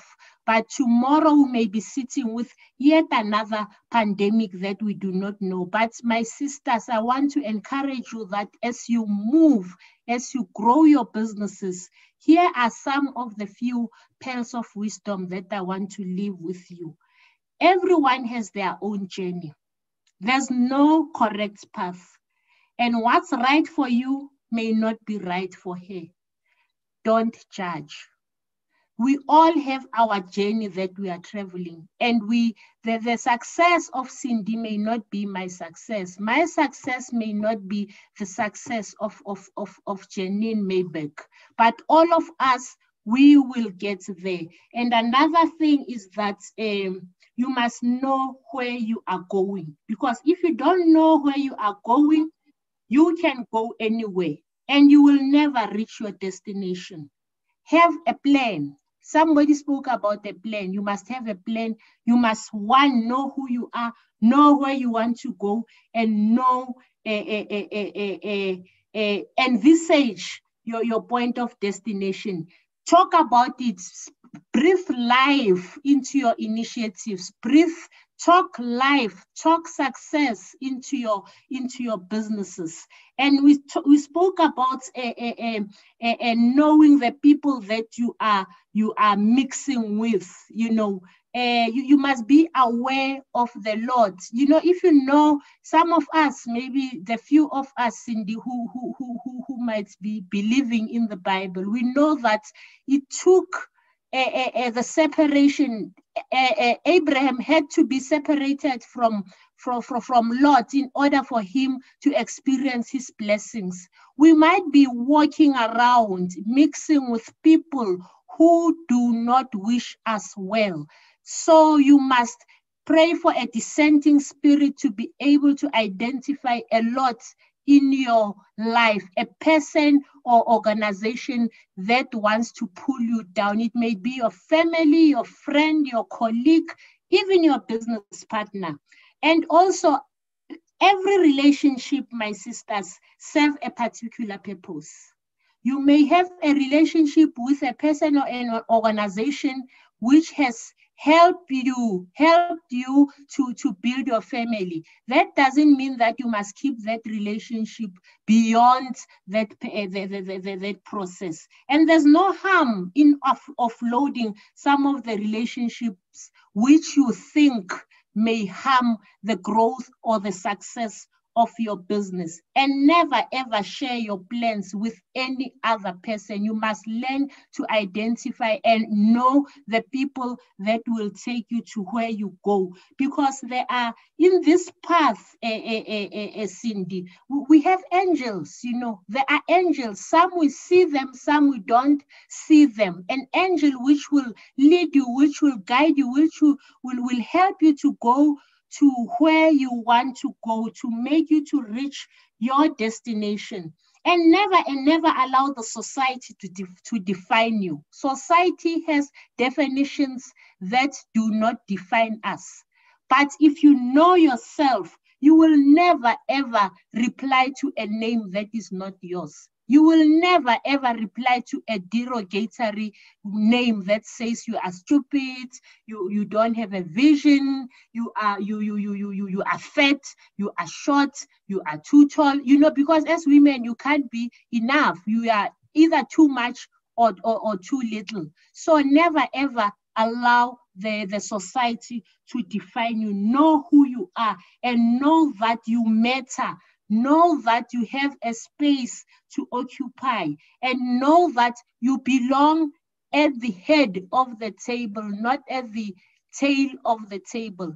And claim your space where you belong. Never ever undermine yourself, and never ever underestimate the small beginnings as an organization. You know, some of us are owning very small companies and you think it's small, it doesn't matter. Any big thing started small. It can be a good or a bad thing, but it started small and it will ultimately grow. And another last, almost at the last of my speech, I want to say, a lion does not concern itself with the opinion of a sheep. Never ever listen to take opinions of other people about you, especially because some of them, because you are such a big force, they will actually have negative opinions about yourself. Never ever bother yourself.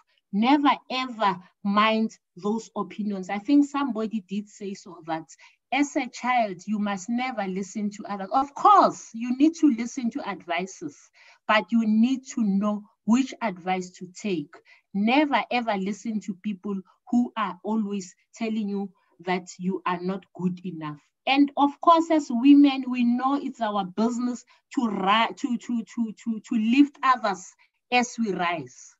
Lift as you rise. Never ever go alone on top, Cindy, because it can be very lonely and it's easy for you to fall if you are alone. But if we are together, we will hold hands, we'll support each other. And during this pandemic period, there are many storms, there are many challenges, but like an eagle, you have to rise above the storm. You know, whenever there is a storm, an eagle will fly very, very high so that it's not mixed up with the storms, because a storm will crush you.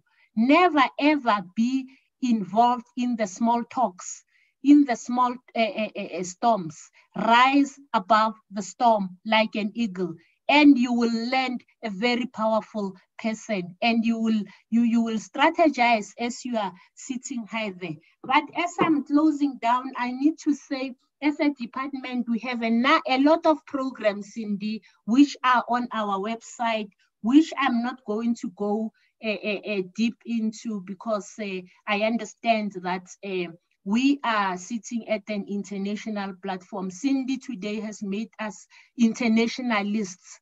So as international players today, I need to talk to my South African sisters to say the Department of Small Business Development, which is with its entities SEDA and CIFA, are implementing quite a number of programs which we normally share with organizations such as the Circle of Global Business Women and many other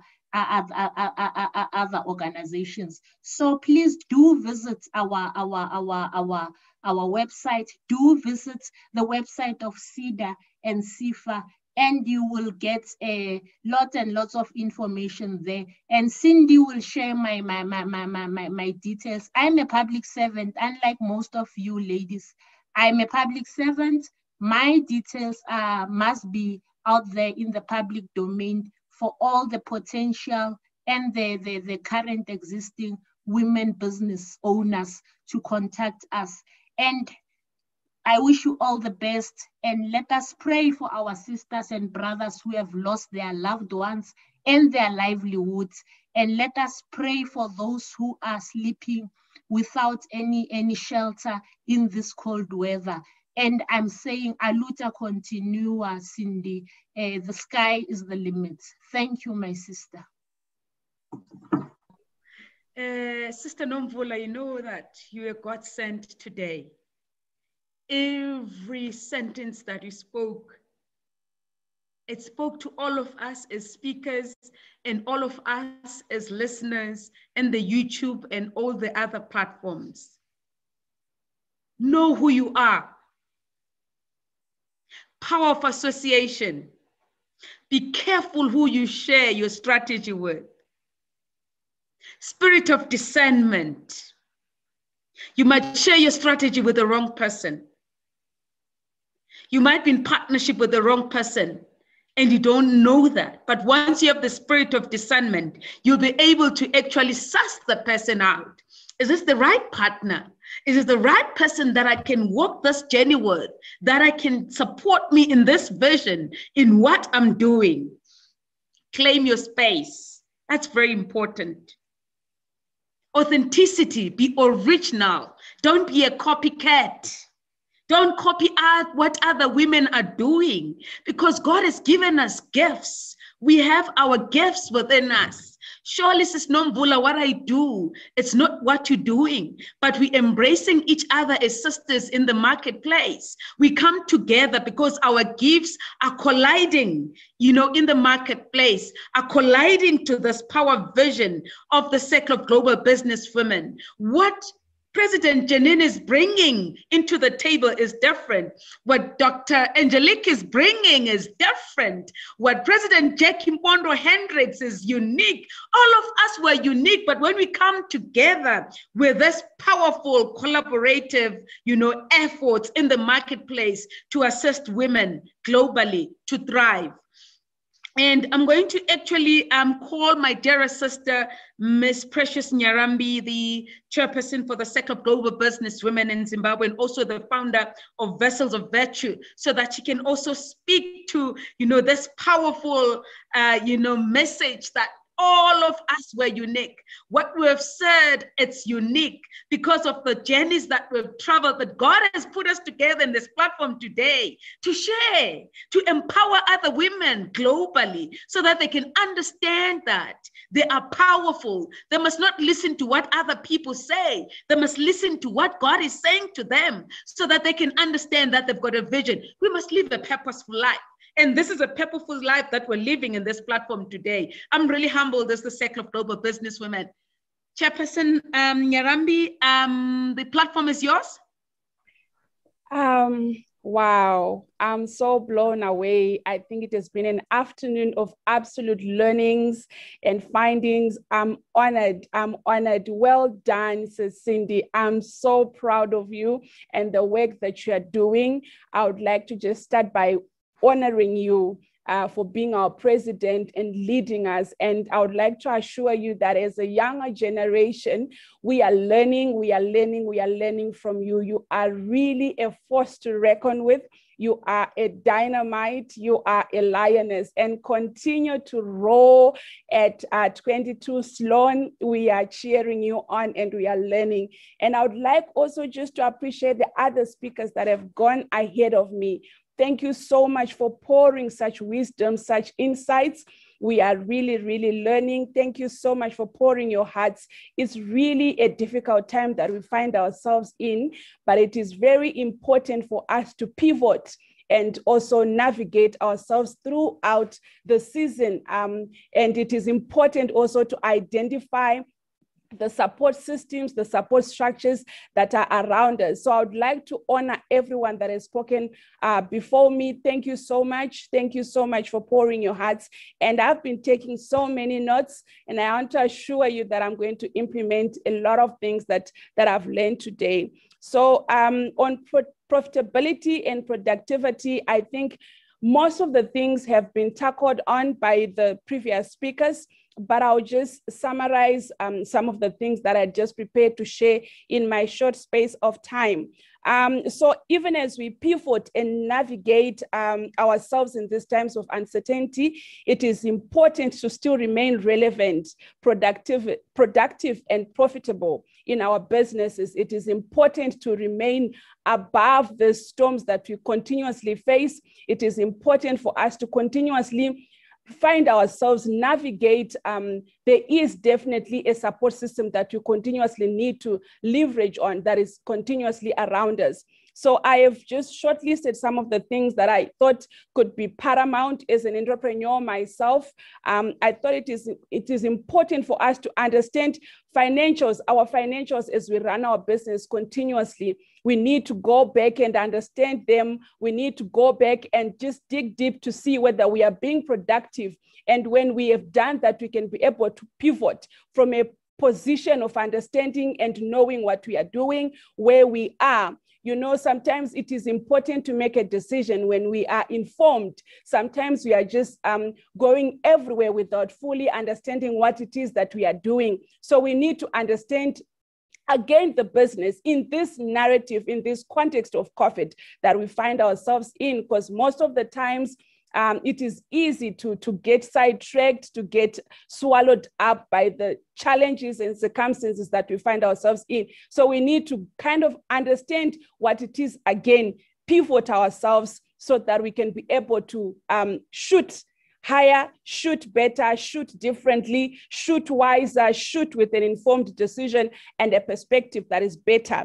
We need to continuously envision success. We need to continuously map success. You know, as a mind thinks, so are we. You know, if we think, if we can achieve it, if we can think of it, we can achieve it. We can ultimately become it. So we continuously have to tell ourselves that we can be able to do exceedingly abundantly far above all we could ever think or ask. And we need to tell ourselves daily, because, you know, every day we are waking up to different challenges. We are facing different waves. You need to tell yourself again and again that, you know what, I can do all things through Christ. Every day as I step out, I'm affirming myself with self-affirmations that, precious, you can do it. Go out there with the strength of God, with the strength of the Almighty, the invincible being, and tell yourself that you are a conqueror. You are a conqueror. Despite what you are facing, despite what is going on around you, you affirm yourself, and begin to envision it in your head, in your mind, and begin to profess it, speak it, speak it, speak it. And when you've spoken it, it becomes real, then you implement it. You know, you implement it, what you are envisioning in your mind, you implement it. It is important to also set realistic goals. We set them, let them be clear, let them be smart, let them be achievable, you know. As we are facing this thing, I promise you, your heart, your mind has got to be right. Your mind has got to be positive. And every day you are telling yourself what I can see myself getting out of this situation. I see myself, even as I think it was Sis Jackie Pondo who was talking about how she survived, how she was humbled with COVID, you know. So it was also in her thinking, in her affirmations that she told herself she's able to navigate herself out of the circumstances, out of the situations.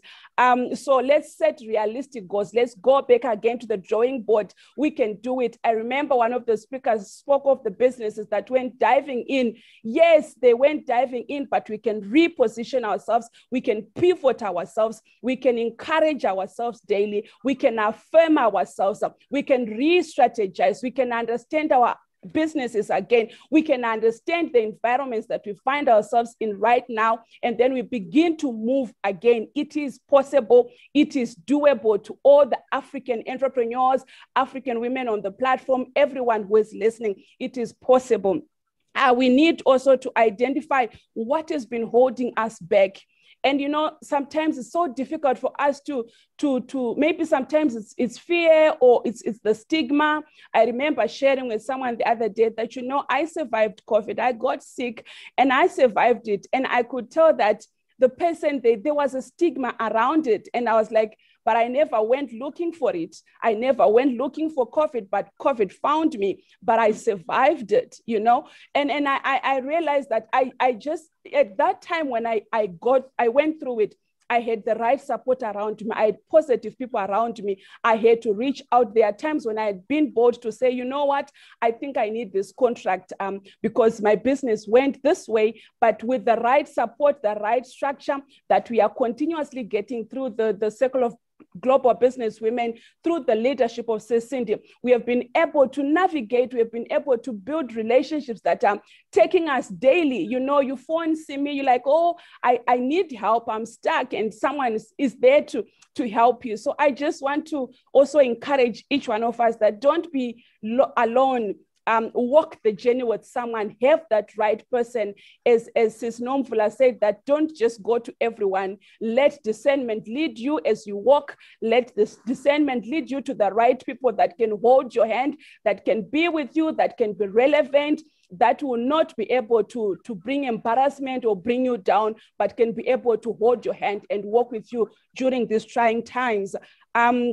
Even as we are mapping our businesses and we are structuring our businesses, it's important to hire people that are relevant, hire the right support systems, the strategic partnerships that we are forming. Sometimes it's going to be through barter trade. We never thought we could go back to that, but as we are pivoting, there are some things that you can leverage on and say, you know what, you are good at this, I'm good at this. Can we just do a barter trade so that we can continue to be relevant? We can continue riding above the storms. We can continue to be relevant and be profitable and productive. I think in my two last remarks, it is important for us to add real value to what we have been offering. We need to redefine and offer real value, offer what people are really in need of. That's why the pivoting is important. What is it that people can actively pay for and then offer that? It is important for us to offer what people really need in this season. Otherwise, you become obsolete, you become irrelevant, and it's important to remain relevant. You need to continuously grow. I think Dr. Michaud speak to that. Evolve. What is around me? Who can I learn from? Who can better me? How can I be the next best version of myself? Even tomorrow, I have to be better than I am today. So it's a continuous journey. Remember, growth is intentional. So with intentionality, we are trying to remain relevant, focused, stay afloat in our endeavors. We need to leverage on our relationships. We need to stay visible and connected. We know Sis Cindy, she's opening up a lot of doors for us that we previously didn't have, and she's making us remain relevant. So for that, we are forever grateful. Let's remain relevant. Let's leverage on the networks that we have. It's important. We do not live in islands. We need relationships, we need people, and we need to have strong and powerful relationships that we continuously build and continuously work on. And we need to check on our progress. From the time we started, from 2021, what is it that you've achieved? What is it that you can remove from your boat? What is it that is weighing your boat down? You need to just review.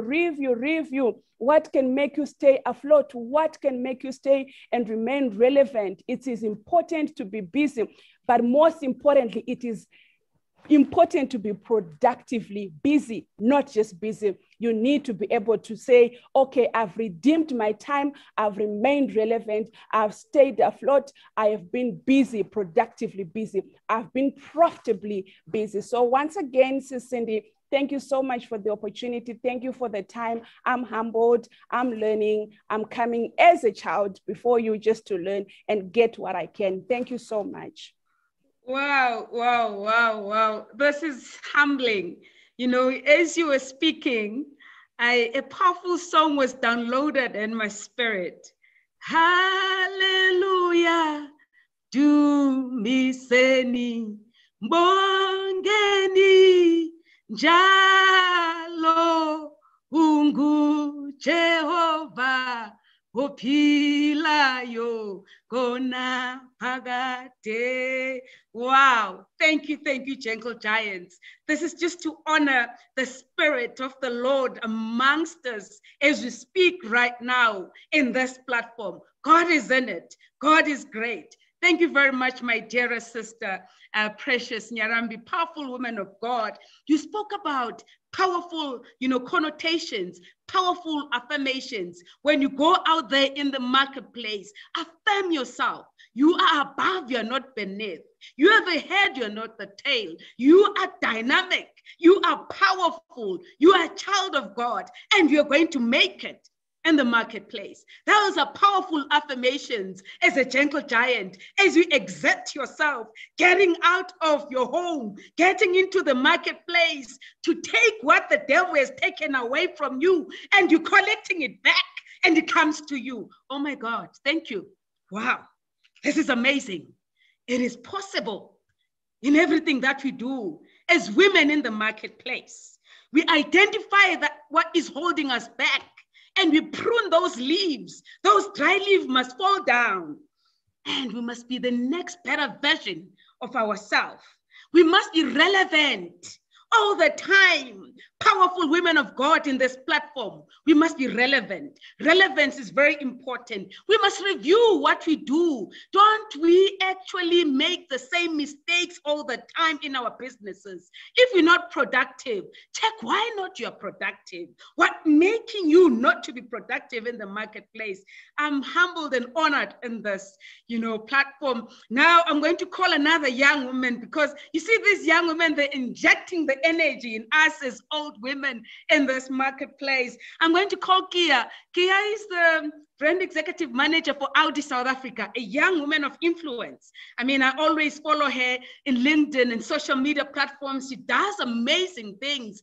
Kia, baby, the platform is yours, the most youngest woman in the platform. We celebrate you on the Youth Month. We celebrate you on our birthday as the Circle of Global Business Women, which is coming up soon on the 17th of June. Thank you very much, Kia. I'm handing over to you. Hello, everybody. Mom Cindy, thank you so much for the enthusiastic introduction. And to all the speakers who presented today. I am so honored to have heard all of you. All of the little nuggets that I've taken out really have, I'm actually really emotional from what you've shared today. So thank you very, very much. Mom Cindy pulled me in last week and said, Kia, you are presenting today. It wasn't a question, it was an instruction. And I could not say no. And the topic of productivity and profitability, I felt was something I know absolutely nothing about. I was like, what am I going to share? I mean, I am a marketing specialist at Audi South Africa. Like, what do I have to share about profitability? I'm essentially responsible for spending the company's money. So people don't like me. Finance doesn't like me at all. So yeah, profit is the problem when it comes to marketing.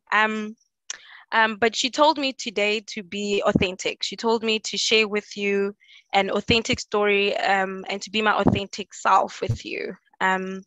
And so I could sit here and tell you that you need to be focusing your budgets on digital to save more money and be more profitable, because digital can do a better job for you as an entrepreneur than above the line media like billboards and flyers that get thrown away in the dustbin. But I think if you really want to know about the technical aspects of how marketing can contribute to your profitability, please do get in touch with me. I'm sure Cindy will share my contact details, and I'm on the WhatsApp group. Please reach out. I'm always available to chat and converse about marketing. It's my first love. But I'm going to share an authentic story with you. And I'm sure I look weird. I've got a hat on. And you can't see it, but there's a beach just a few meters down the road. And today, despite the fact that this was the start to my holiday, I felt that I should share with you 3 things, 3 points that you should take away as an entrepreneur. Rest, rewire or review, and restart. So last week I was in a workshop with some fellow colleagues and a topic of pressure came up. And the first responses from different people was, I thrive under pressure. I am amazing. I am creative under pressure. I live on the adrenaline rush of being under pressure. And, everybody was excited about having to work in a high pressure environment, always on edge, always responding with solutions to problems. But I was very naturally shocked. As somebody who struggles with mental health, I've had multiple mental health breakdowns while working in corporate, and I've survived them. I was shocked that our culture as a company, our culture as a country, is to thrive under pressure, and that we have embraced pressure as a normal way of life.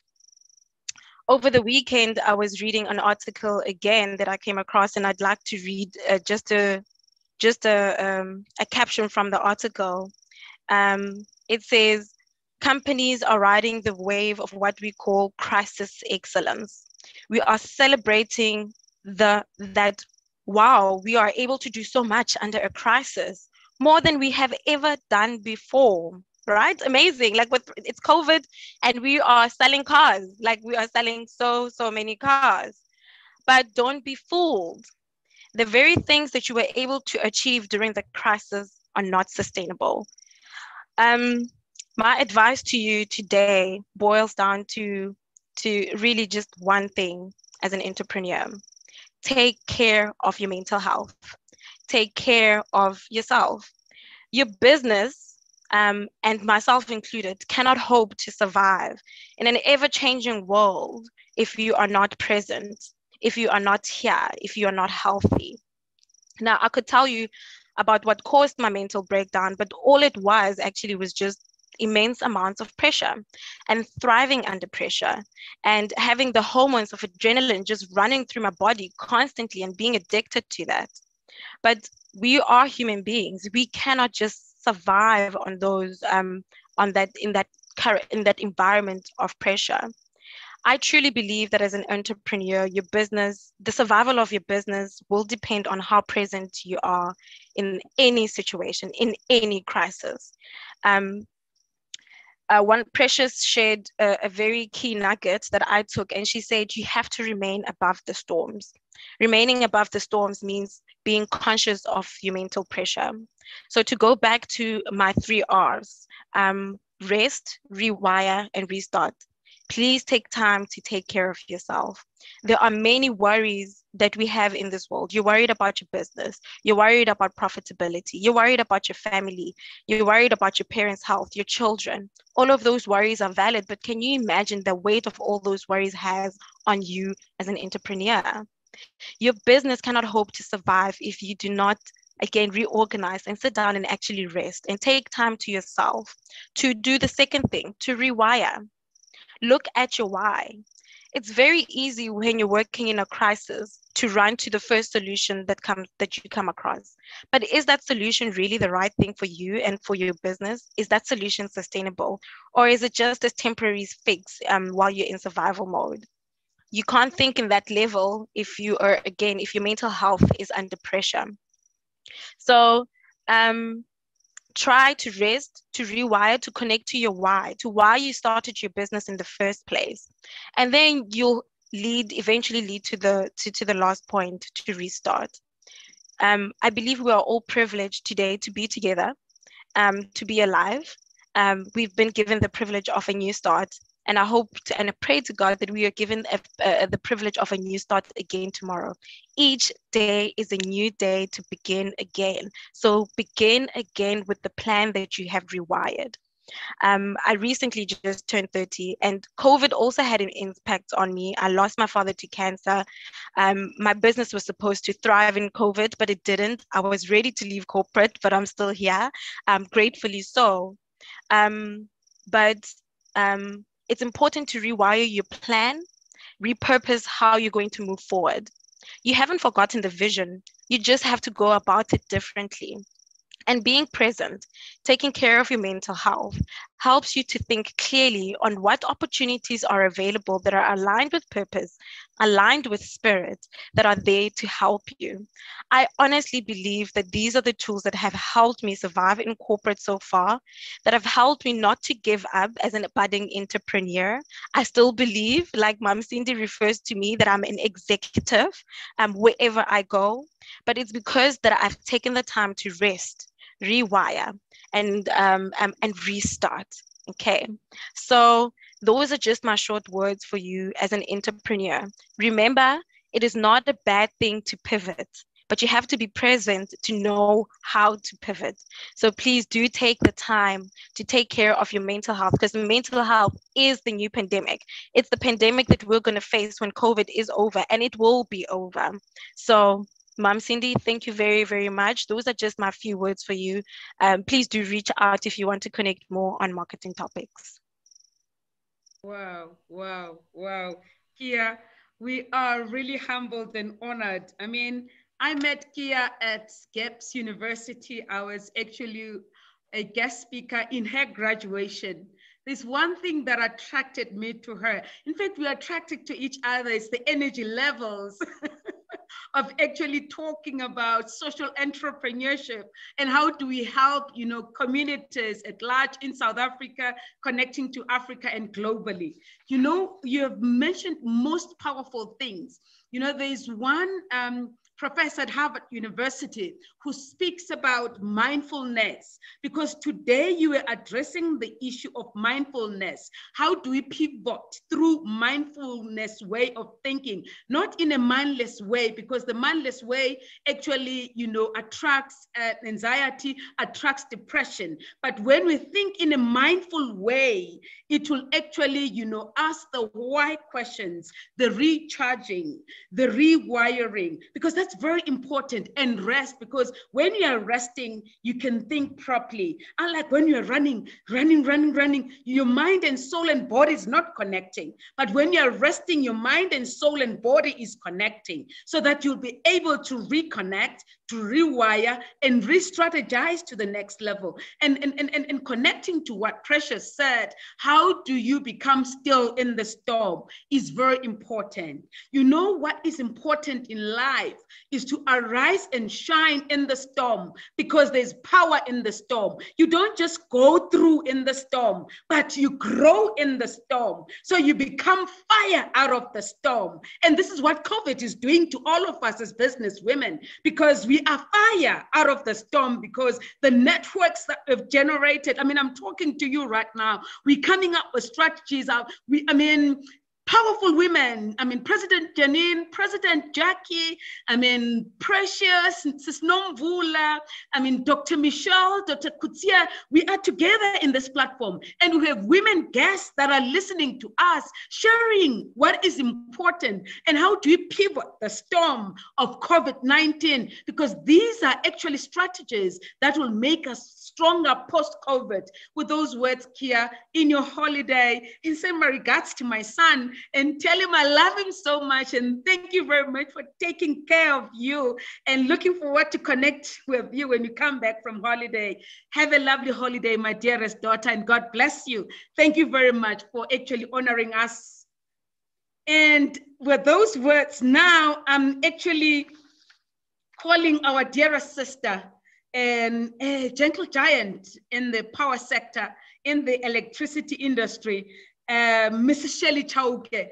And I don't want to waste my time, because she's loaded, and she's going to give us the last parting shot as the Circle of Global Business Women Network in terms of profitability and productivity. And I can say she's one of the founders for the Circle of Global Business Women.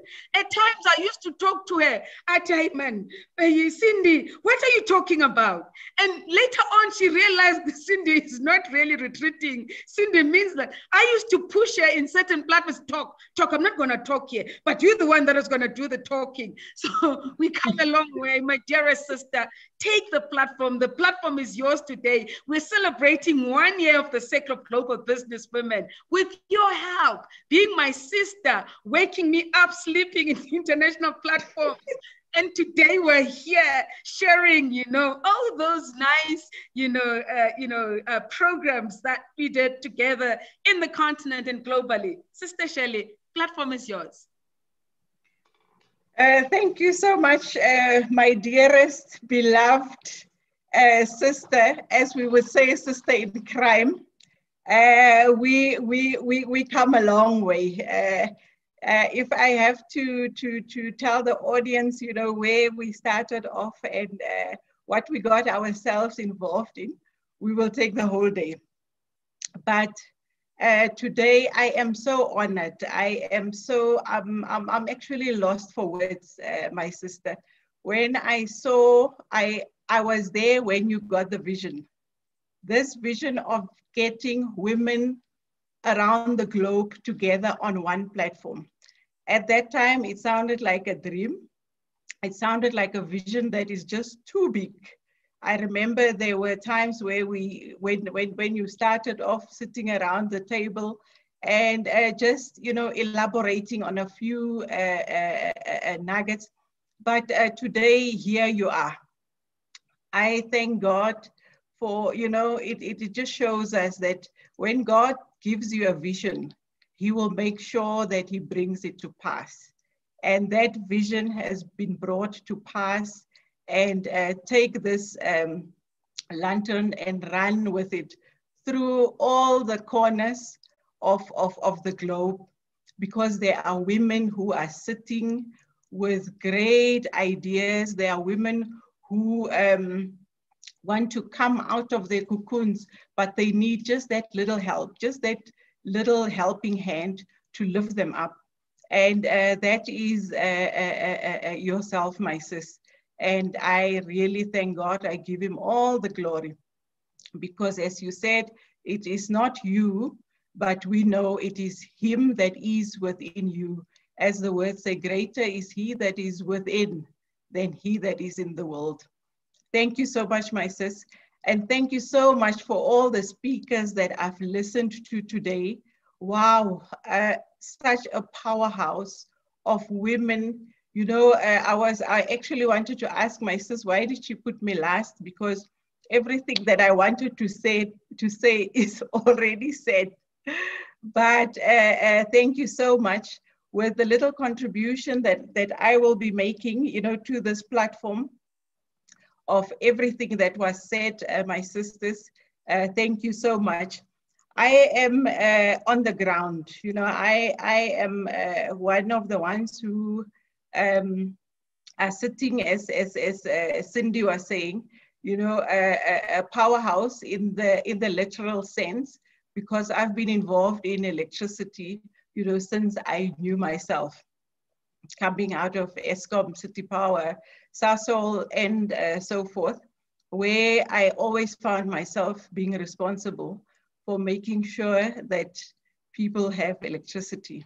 I mean, at one stage, when I was still at Eskom, we said our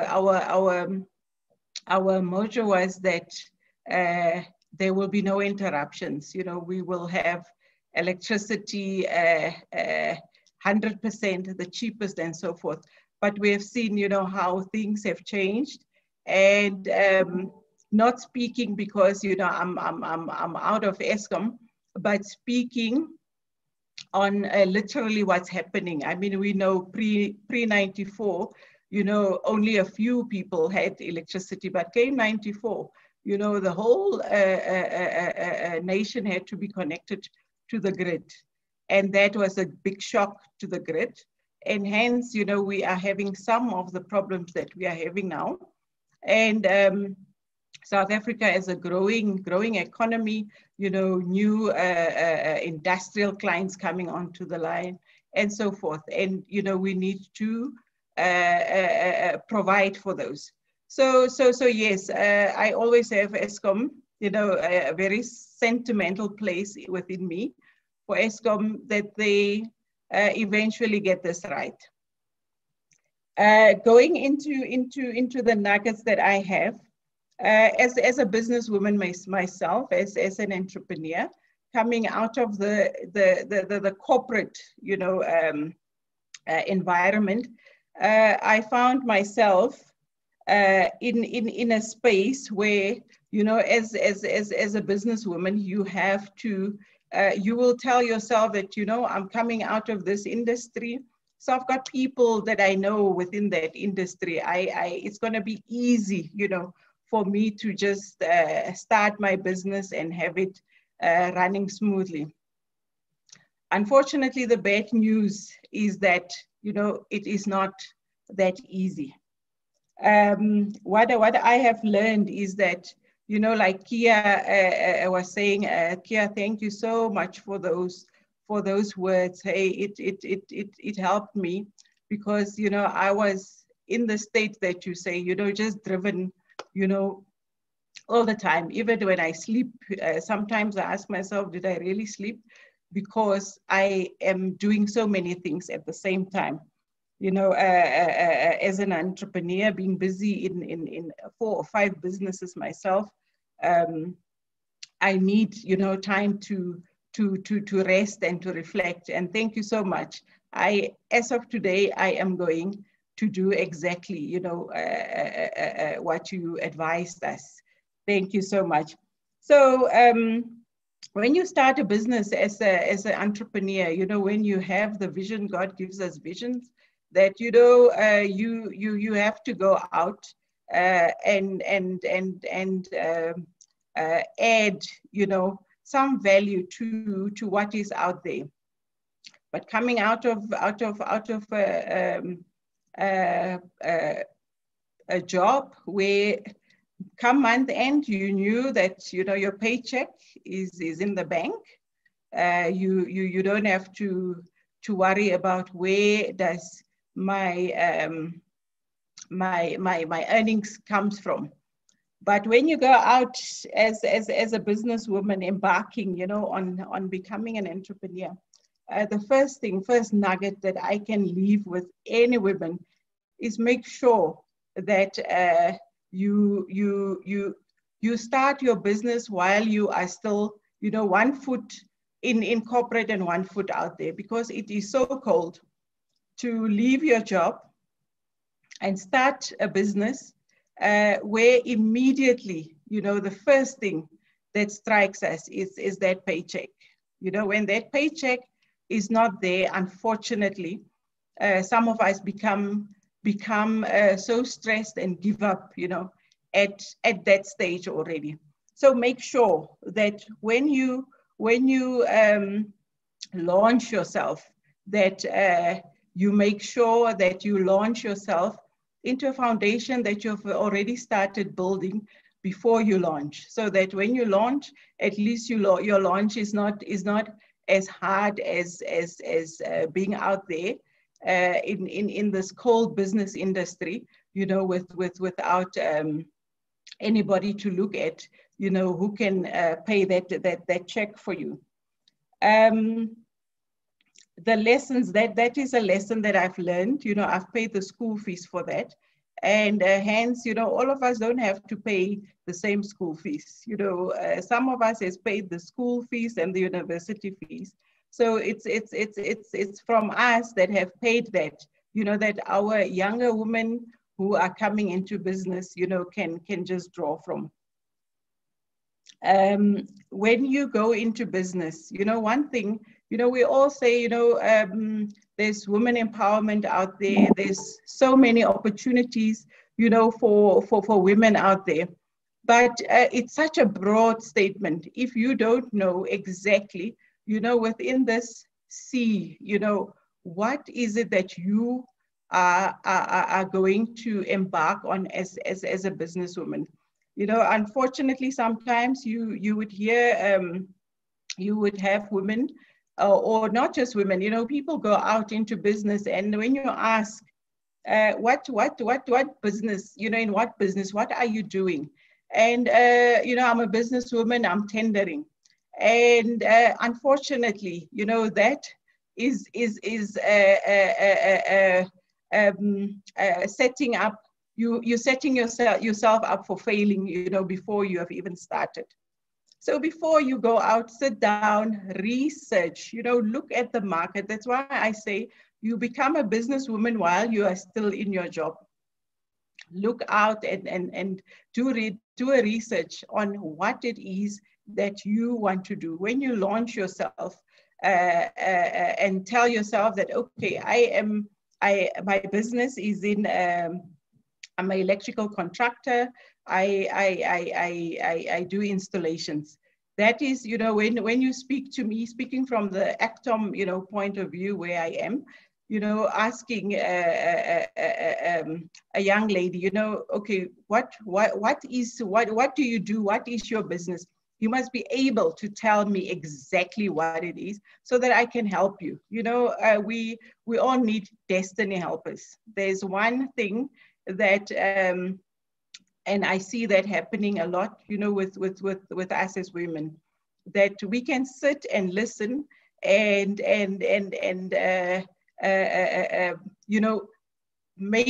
I make, when you tell me your issues, I take them upon myself to make sure, that I can help you along. We know the business environment for us who are in business, it's a very, very lonely, very, very cold place. It's a place where if you don't have support, the support, like circle of global business women, where we can just talk to one another and share our struggles. Unfortunately, as women, we've got much more struggles because everything is sitting on us. It's our families, it's our jobs, it's, if you are a grandmother, it's your grandchildren. You are a carrier of all these aspects of life, and we can't run away from that. That's how God, created us to be. And so again, my sister, Madam President Cindy, that is your lot that God gave you. You must create that space where women can come and just be naked, strip themselves naked in terms of all the issues that they are dealing with. And we know that when you have an issue, there will be somebody who will have, a solution for you. And that we can only get when we speak to each other, when we talk, and not sit in our little corner and cry and decide to throw in the towel. So you have that your little roadmap of when you leave your job at Audi. Sorry, Kia, can I use you as an example? That exactly where you are going to. You've got your networks, you've got your relationships. When you leave Audi, you are not going out into the cold. And those are the kind of environments that the circle has made available for all of us. We go out there, as a businesswoman, as the topic, our topic, productivity and profitability. If you don't have those two, you don't have a business. Businesses are formed around those two words. In order to be profitable, you must first be productive. So being productive means you go out there and into this very cold world. I mean, we all know that there is all, especially, our corporate companies has got a place for Black women-owned businesses, or BW, or women-owned businesses. What I've experienced, because I can speak from both avenues, where you start up as an entrepreneur, and you go and market your business, because you have to market your business. And you find, Sister Jackie was saying, the president has ring-fenced 40%, of business to women-owned businesses. But within that 40%, you have to go, having something, in your hand, as per, this is what I can do. This is what I can deliver. Otherwise, that 40% will mean nothing. But what I'm trying to get to is that I'll speak about myself. I'll use myself as well as an example. you know, in this regard, is that you go out there with the perception, you know, that everybody is going to be happy, you know, to see this, to have this woman-owned company as a supplier. And the perception is that I'm just going to come to get there and tell them that, you know, this is what I'm doing. I am in the, I do cooling systems, and they are just going to welcome me on board and say, wow, welcome, Shirley, we've been waiting for you. Here is a contract. Unfortunately, no, it does not work like that. You have to go out there and compete. You compete not against, you know, other SMMEs that are like you, but you go and compete against big business who's been there for many years. You go and compete against companies who's got a balance sheet that, you know, you will drop dead when you see, you know, their balance sheet. And here you come, you know, as Shirley doing cooling systems, and you are not given a special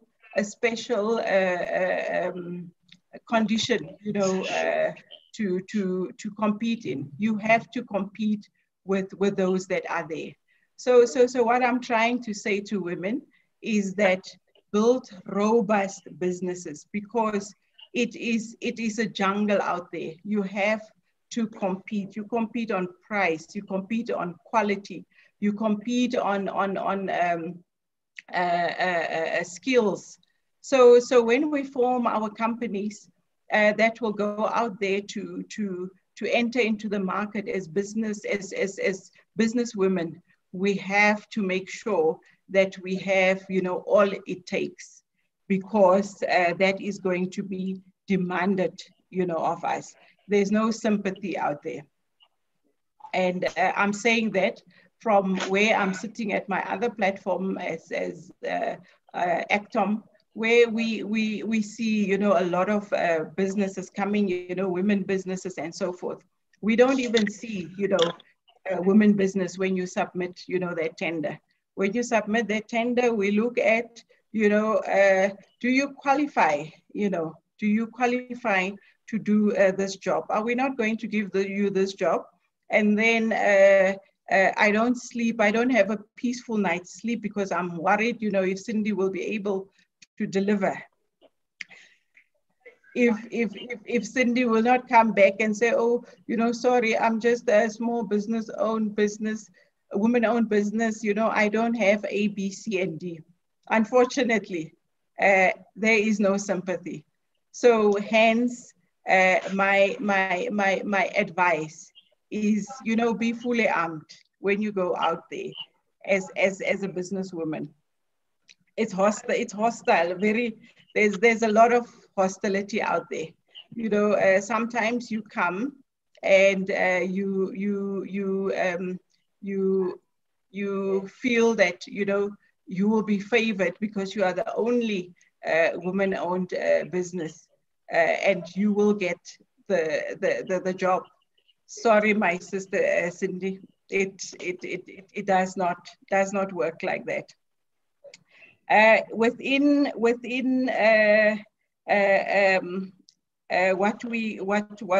I would you know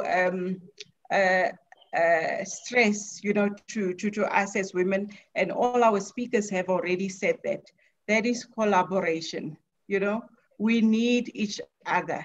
We cannot win this battle being an island, you know, all by yourself. We have to collaborate with each other. An example that I can just mention, as organizations, we all have a target for enterprise development.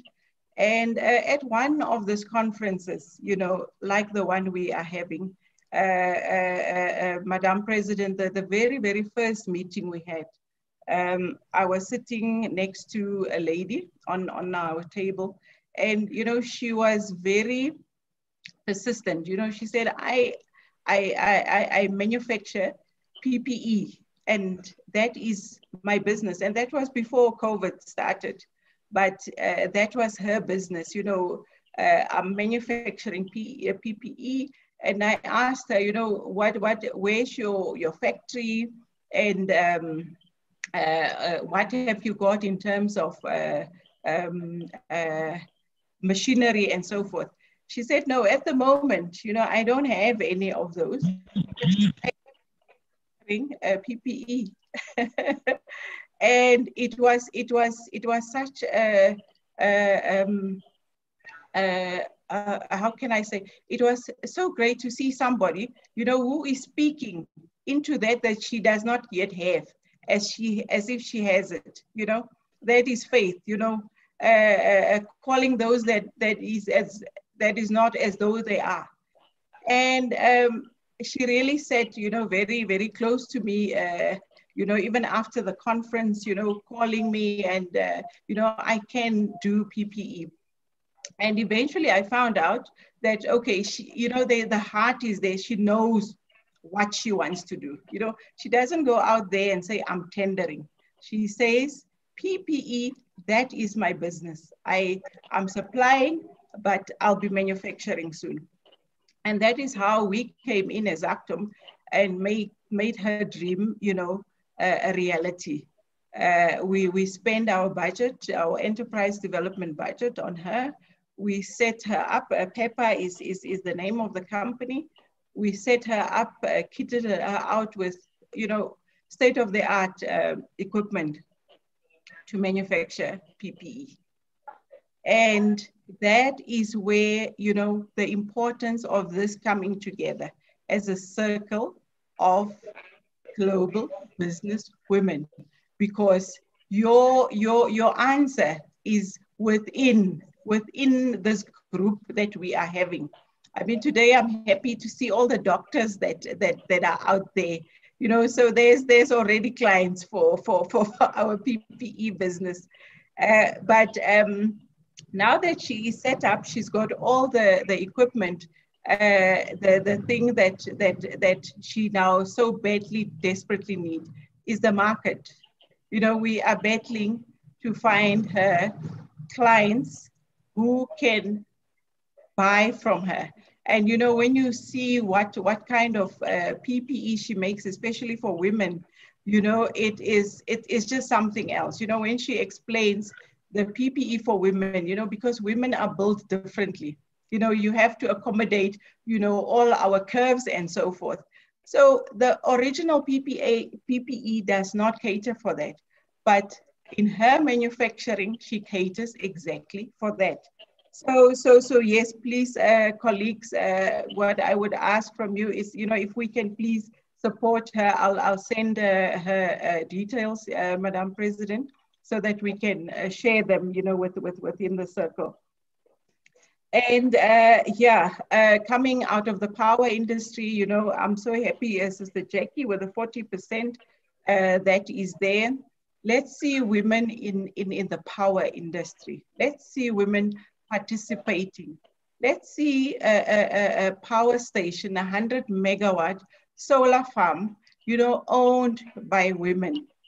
Let's go out there and make that a reality. And as I said, we cannot do it alone. We need to collaborate with each other and put, you know, bring all our skills to the table. And there we can even go to the authorities and say, you know, here we are, you know, as women, out of the megawatts that are required, we can deliver so much. We will be creating jobs. We will be skilling our youngsters.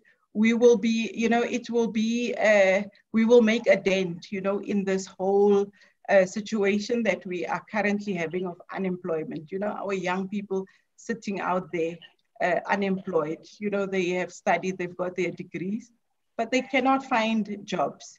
And it is upon us, you know, it is our responsibility. I always tell them, it is my responsibility to make sure that when I say I am successful, you know, I can show you in terms of, you know, a number of either small businesses, a number of jobs created, a number of poverty, you know, alleviation within our communities. You know, we know poverty, you know, is the biggest enemy that we have amongst us. So it's for us, you know, to go out and change and bring change to that situation. And as we and me and Madam President always says, you know, yes, as women, because we have been, we are the last on the list in terms of being developed or of being, you know, moved up the food chain. But let's not forget that as women, you know, there are certain things that we cannot do as women. So we still need our men colleagues with us.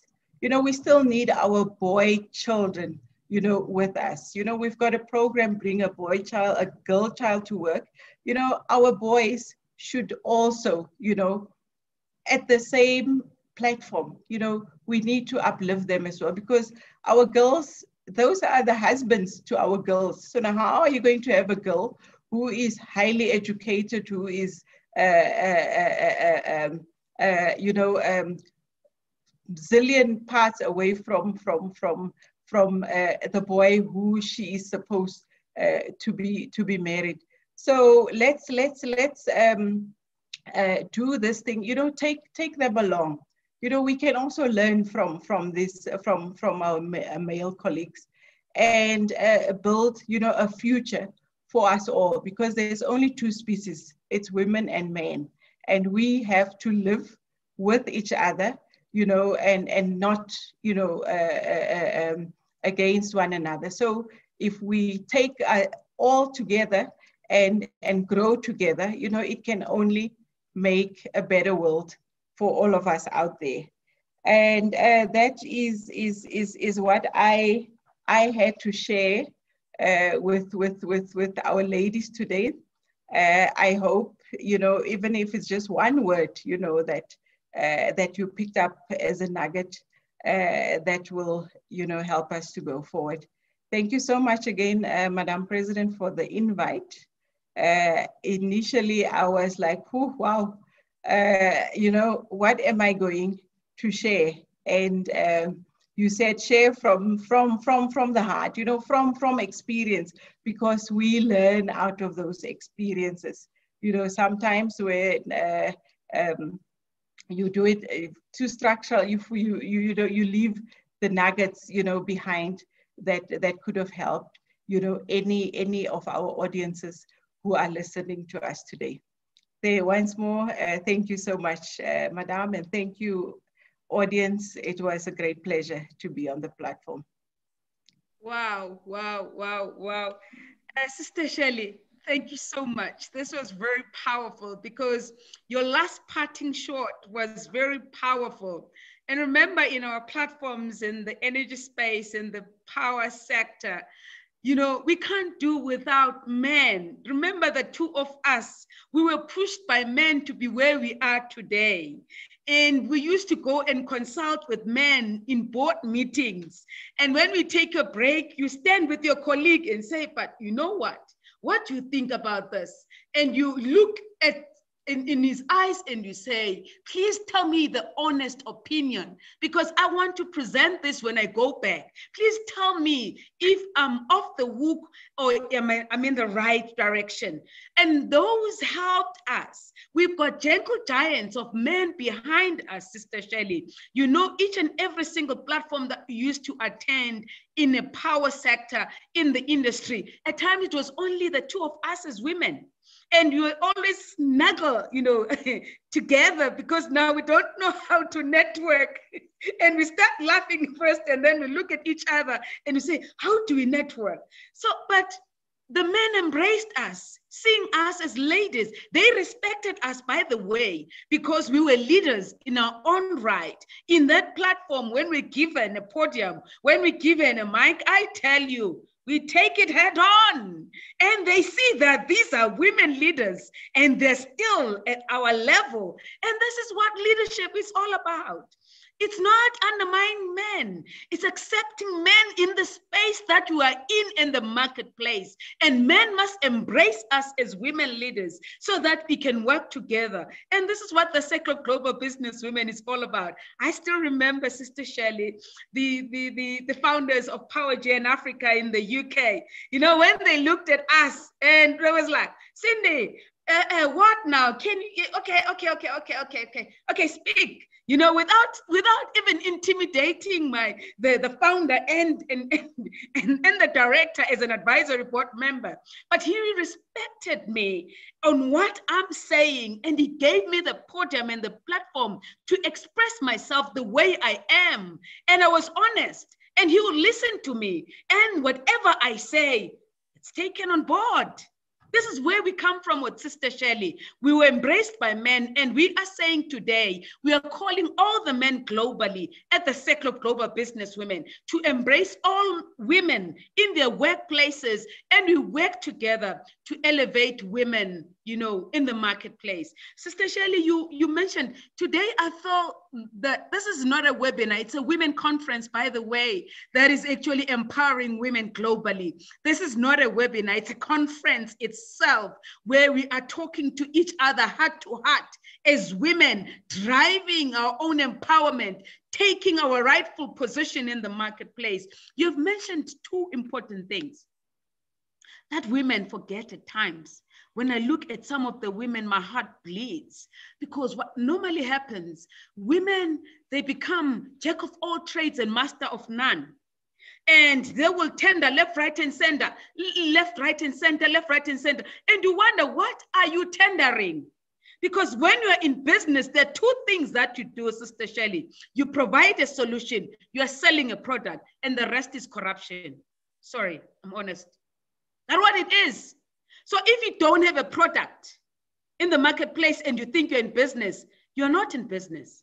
You must have a product. You must provide a solution so that you'll be able to actually, you know, be well established in the marketplace. Don't be in energy today when you wake up tomorrow in agriculture. When you wake up tomorrow, the next day you're in tourism. No. The marketplace wants women that are well established. They want women that are stable in the marketplace. So when they want to work with you, you know, there's certain comments that people would say. And then I speak about something. They say, President, but you know what? Tomorrow she's in agriculture. The next day she's in tourism. Now we don't know what is she doing. Can we trust her? Can we work with her? So today, we are correcting ourselves as women. Let us just be known for one thing when you penetrate the market. When you penetrate the market, you penetrate with a professional. If you're an engineer, penetrate the market as an engineer. If you're a marketer, Kia, penetrate the marketplace as a marketer. If you are a doctor, penetrate the market as a doctor. If you are a productivity specialist, penetrate the market as a productivity specialist so that you are known in the market, that this is what you are providing. This leads to productivity. This leads to profitability, because people will trust you in what you're doing and they provide you the work. Then profitability comes in because you get contracts. Then you are profitable. You're profitable in the marketplace. Then the second one, for women, by women. You know, you mentioned one powerful thing. I'm just closing on what you have said. In Africa, it's a 1.2 billion, market. 650 people don't have access to electricity. You know this statistic, Sister Shirley.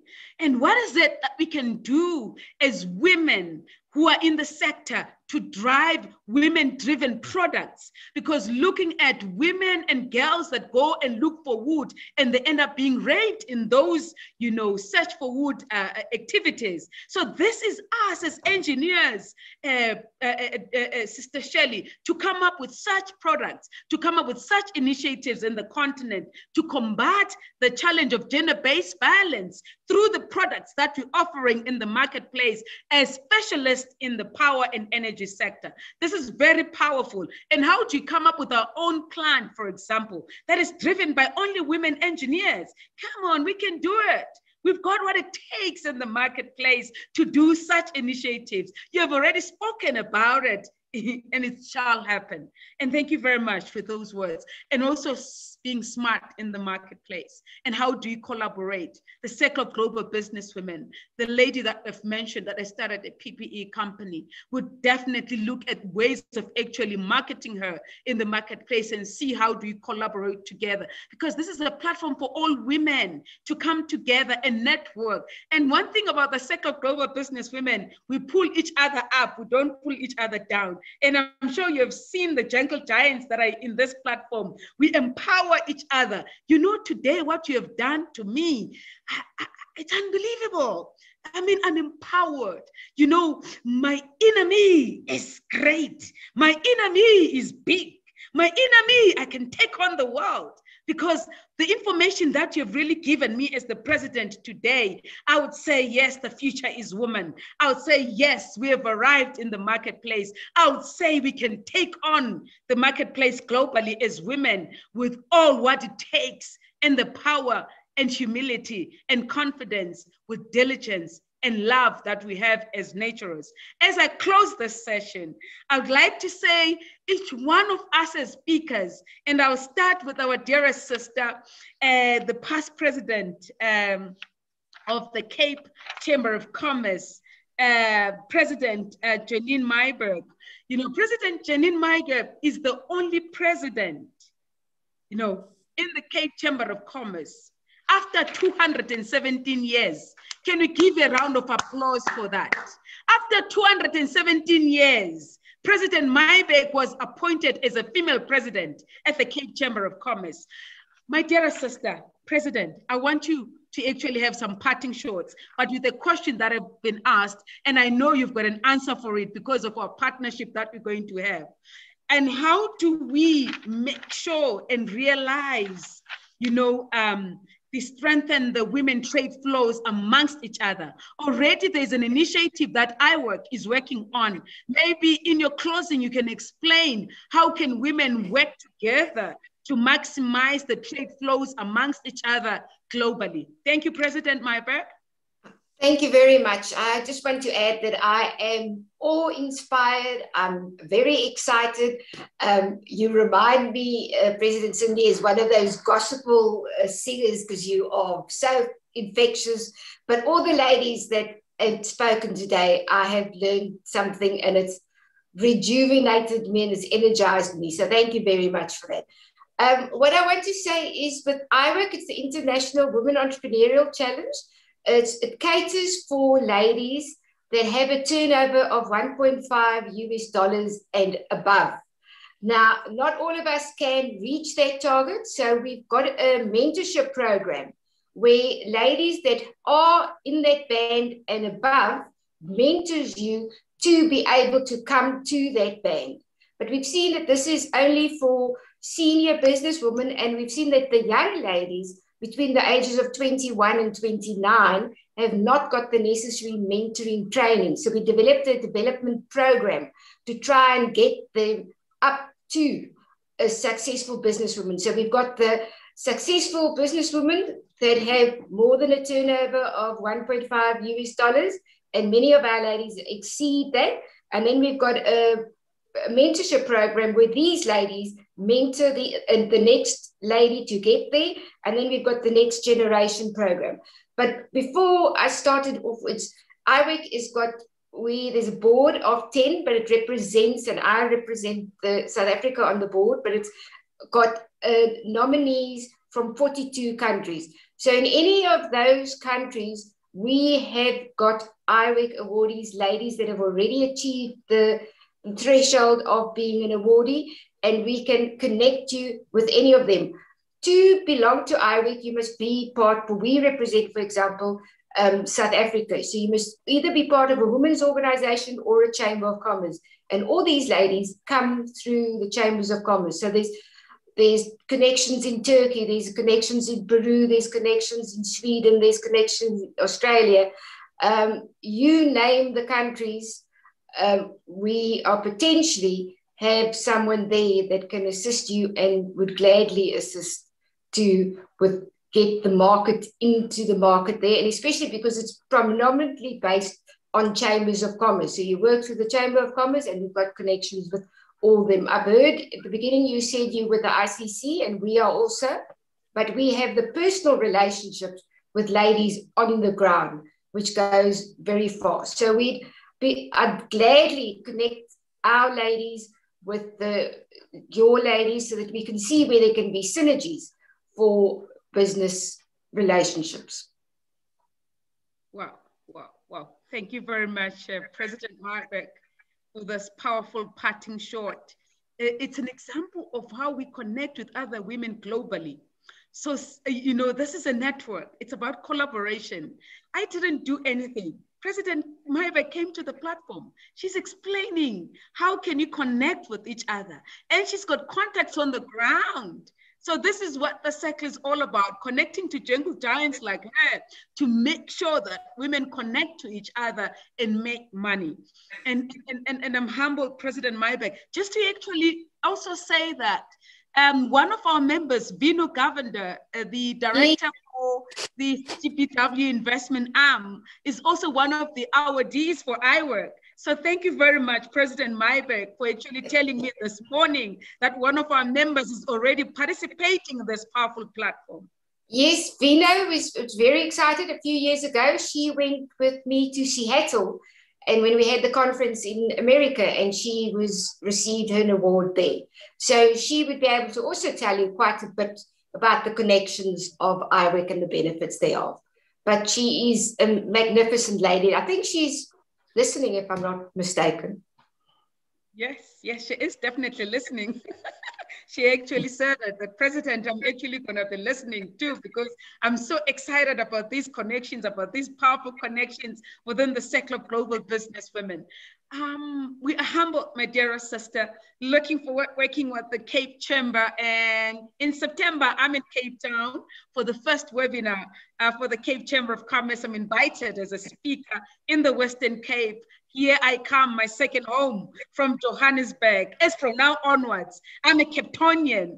Thank you very much for accepting me, President Marbeck. I'm really excited to connect with the Cape Townians on the ground and take women to the next level in global markets. Thank you very much, my dearest sister. I just want to thank you and the ladies for being there and making the difference that we really need in South Africa. Thank you for that. Thank you very much, President Marbeck. And today you'd realize we are talking about the first president in 217 years in Western Cape.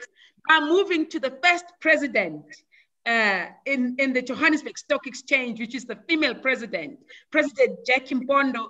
Please, President, come on and give us the last parting shot in this women conference. I can no longer call it a webinar because the information that we shared today, it's a conference information.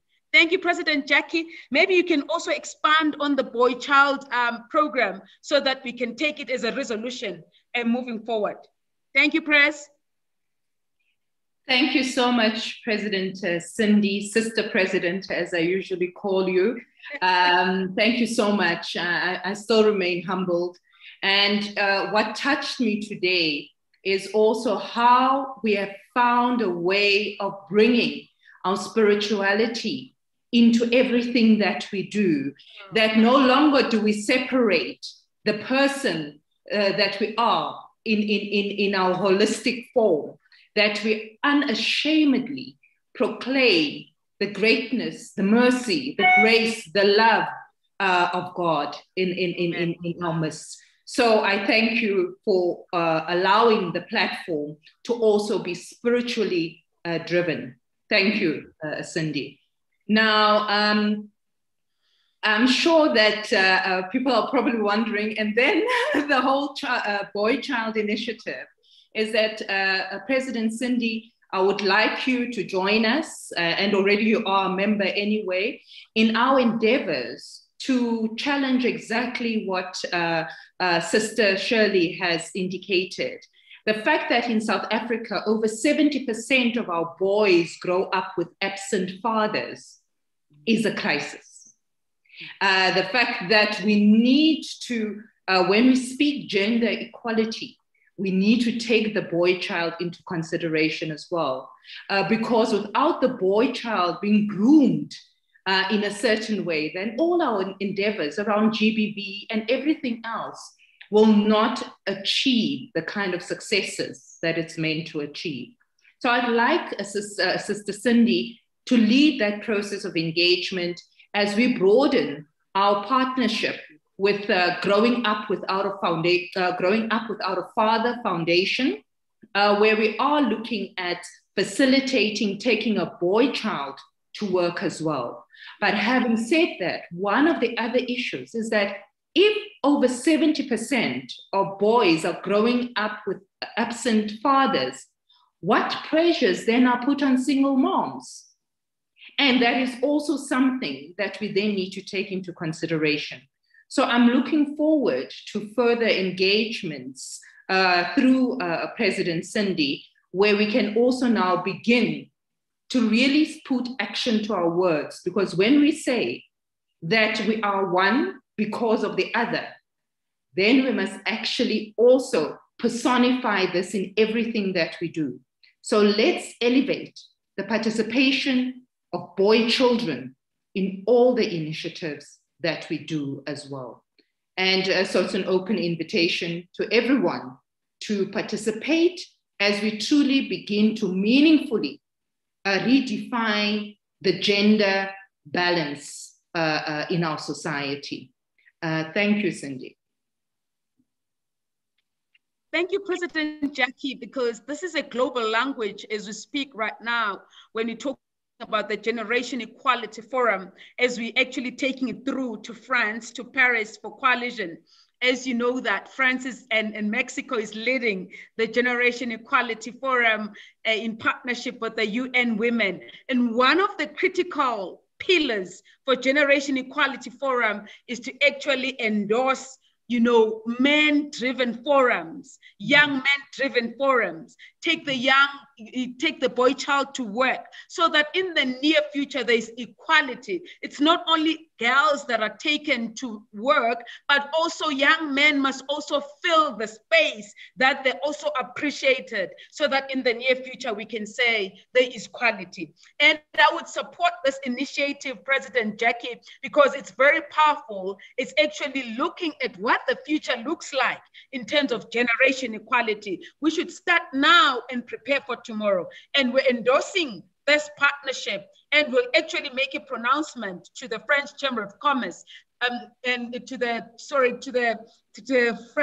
French embassy that we've actually taken this, resolution as our, the webinar, and also as the guest to actually take the work forward, working with the French Chamber of Commerce, acknowledging that young men are critical in the work environment, not only in the work environment, in the society at large, President Jakes, because some of them, they grow up with fathers, as you're saying.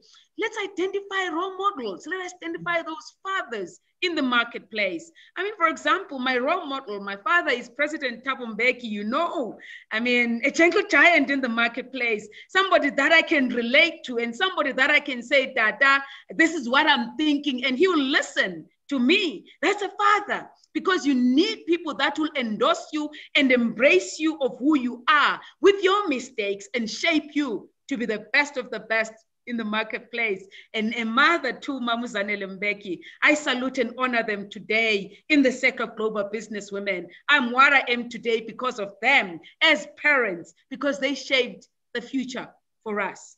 And now, sorry, Cindy, something just dropped in my spirit. I also want to challenge you that this platform next year, COVID allowing and God led, that this becomes an actual conference. Amen. We're definitely going to do that. This is our annual conference because of our birthday. So every June, the Circle of Global Business Women is actually taking this conference. I see President Myberg is raising a hand before I move to Sister Nomvula. Yes, President Myberg? No, that was a hand clap for the conference. I agree. Oh. Thank you. It's a good idea. Thank you, thank you. We're endorsing it. So our national conference will be in June next year. Thank you very much. Sister Nomvula?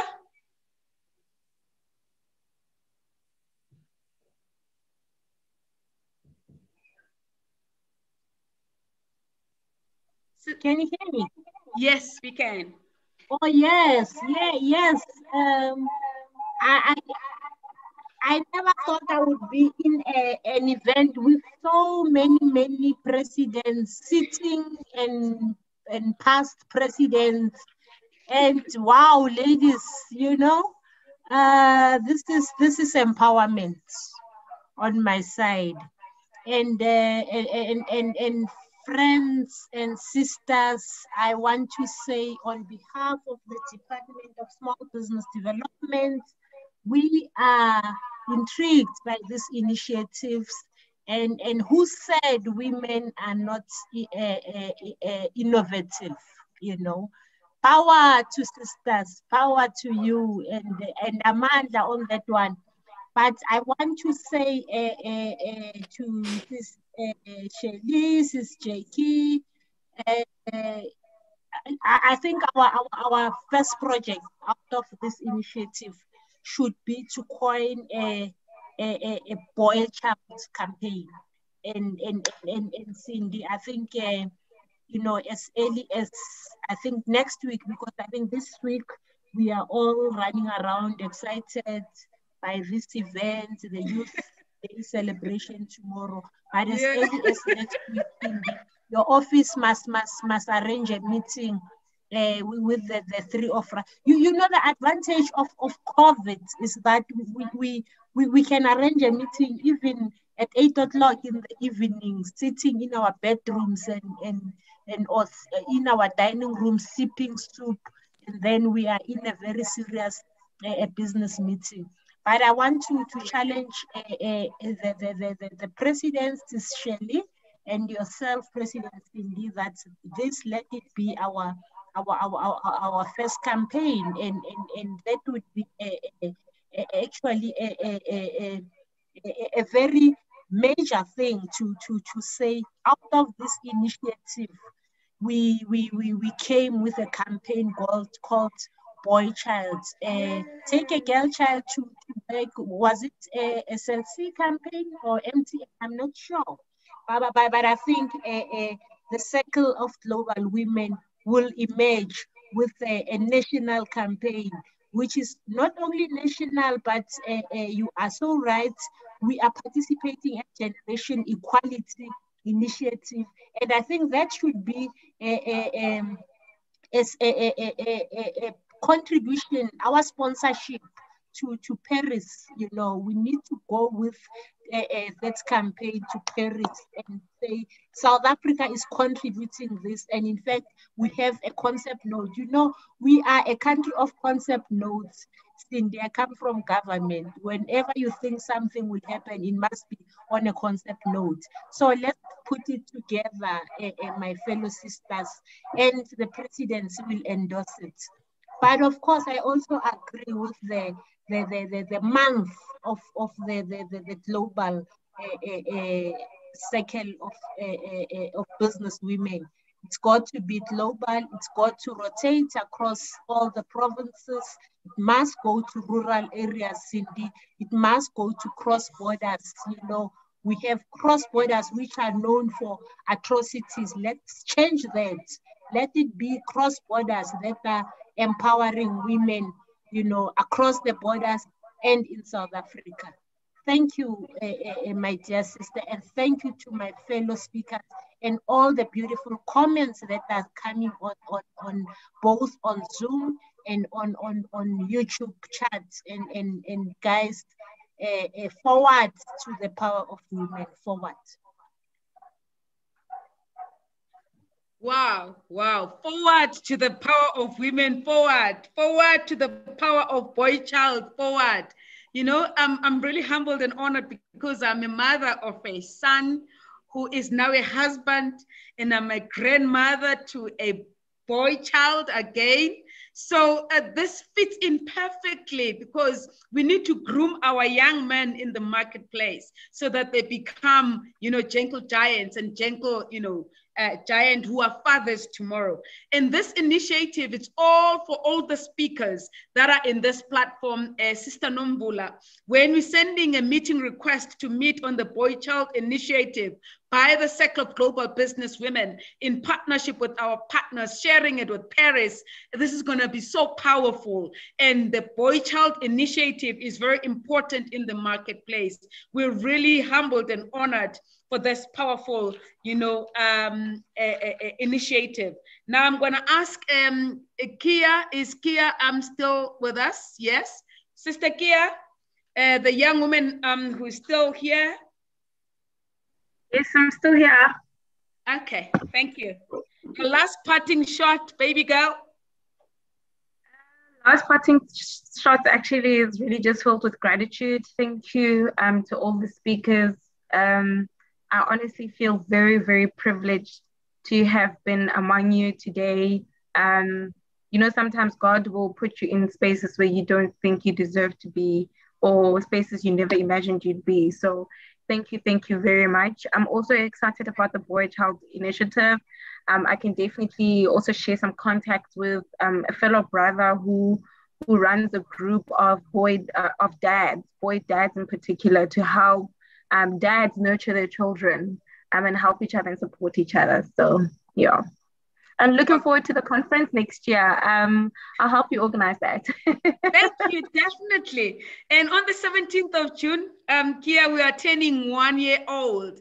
So every June, yes, every June it's going to be the Circle of Global Business Women Conference globally. Definitely we're endorsing the national conference. This is our first conference, by the way. I'm not taking it as a webinar anymore because this was a conference, and the resolutions that we're taking were conference resolutions. So thank you very much, ladies. And today, God made it. It's so great that we have presidents, that we have doctors, that we have experts that were in this platform. You know what, today, this webinar took 3 hours, 3 full hours.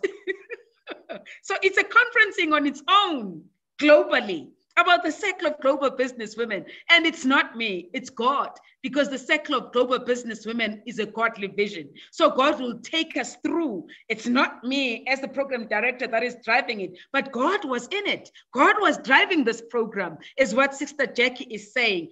Sister Shelley and our dearest sister, Chairperson Nyarambi, will close. Sister Shelley, last parting shot. I'm just so overwhelmed, my president. I don't have words. I'm dumbsmack of what God can do.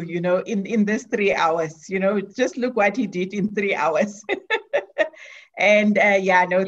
Thank you so much. Thank you. Thank you, Sister Precious Nyarambi, Chairperson. Thank you so much, President Cindy. I am so saturated, I'm rejuvenated, I'm empowered. Yesterday, I was reading on a note that fascinated me that said that you cannot, it said that empowerment makes no sense to a mind that is not transformed. So I'm grateful for the opportunity to have sat this afternoon on this webinar and being empowered by different minds, different leaders, different presidents. I am so humbled. I am so grateful for the opportunity. Thank you so much. And I pray that we continue to excel, that things that are birthed here, they just don't end here. We will continue to birth more things that will come to fruition. And I pray that we'll continue to do things that will cause an impact globally as you desire. I just pray that even as you desire in your heart, whatever secret success, petitions, that you have had in your heart concerning this vision that God has given you, and even this foundation for boys, it's so needed. It was long overdue.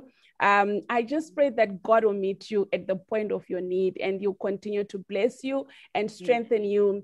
Being a visionary is difficult sometimes. And I pray that God continue to strengthen you, and he continues to give you the people that will hold your hands whenever you need that. Otherwise, God bless you. And it is an honor to have sat with all the leaders and the presidents. Thank you, Sis Cindy. Amen, amen, amen. You know, I'm just getting emotional right at the end of this session. I would like to acknowledge God for what he has done today in this platform, because all of us, we spoke through his spirit, and the resolutions that we came with as well are godly resolutions, because this is what God wants us to do in the marketplace, because we believe that we're taking the kingdom of God as well as Christian women in the belief of our faiths individually that we have, so that the marketplace can be a clean marketplace. Because I think for all of us, we need to understand the power of God in our lives, because we are what we are today because of the faith that we have from the one above. And as a daughter of a bishop, I'd like to salute you and honor you, gentle giants, women of God globally, women of God that are listening in this YouTube platform, in all other, social media platforms, that the Circle of Global Business Women is a godly platform. Let us come together. Let us women unite. Let us pray for each other. Let us pray for our families. Let us pray for our countries. Let us pray for Africa. Let us pray for the globe. Let us pray for Europe. I mean, what we see happening in this point in time, over the weekend, we experienced the power of God when we saw the G7 leaders meeting led by the European president, led by our president in Africa, so that Africa cannot be left behind. It's only God that can do that, and nobody else. Let us pray for our global leaders. Let us pray for them, for God to work in them, so that God can give them strength and power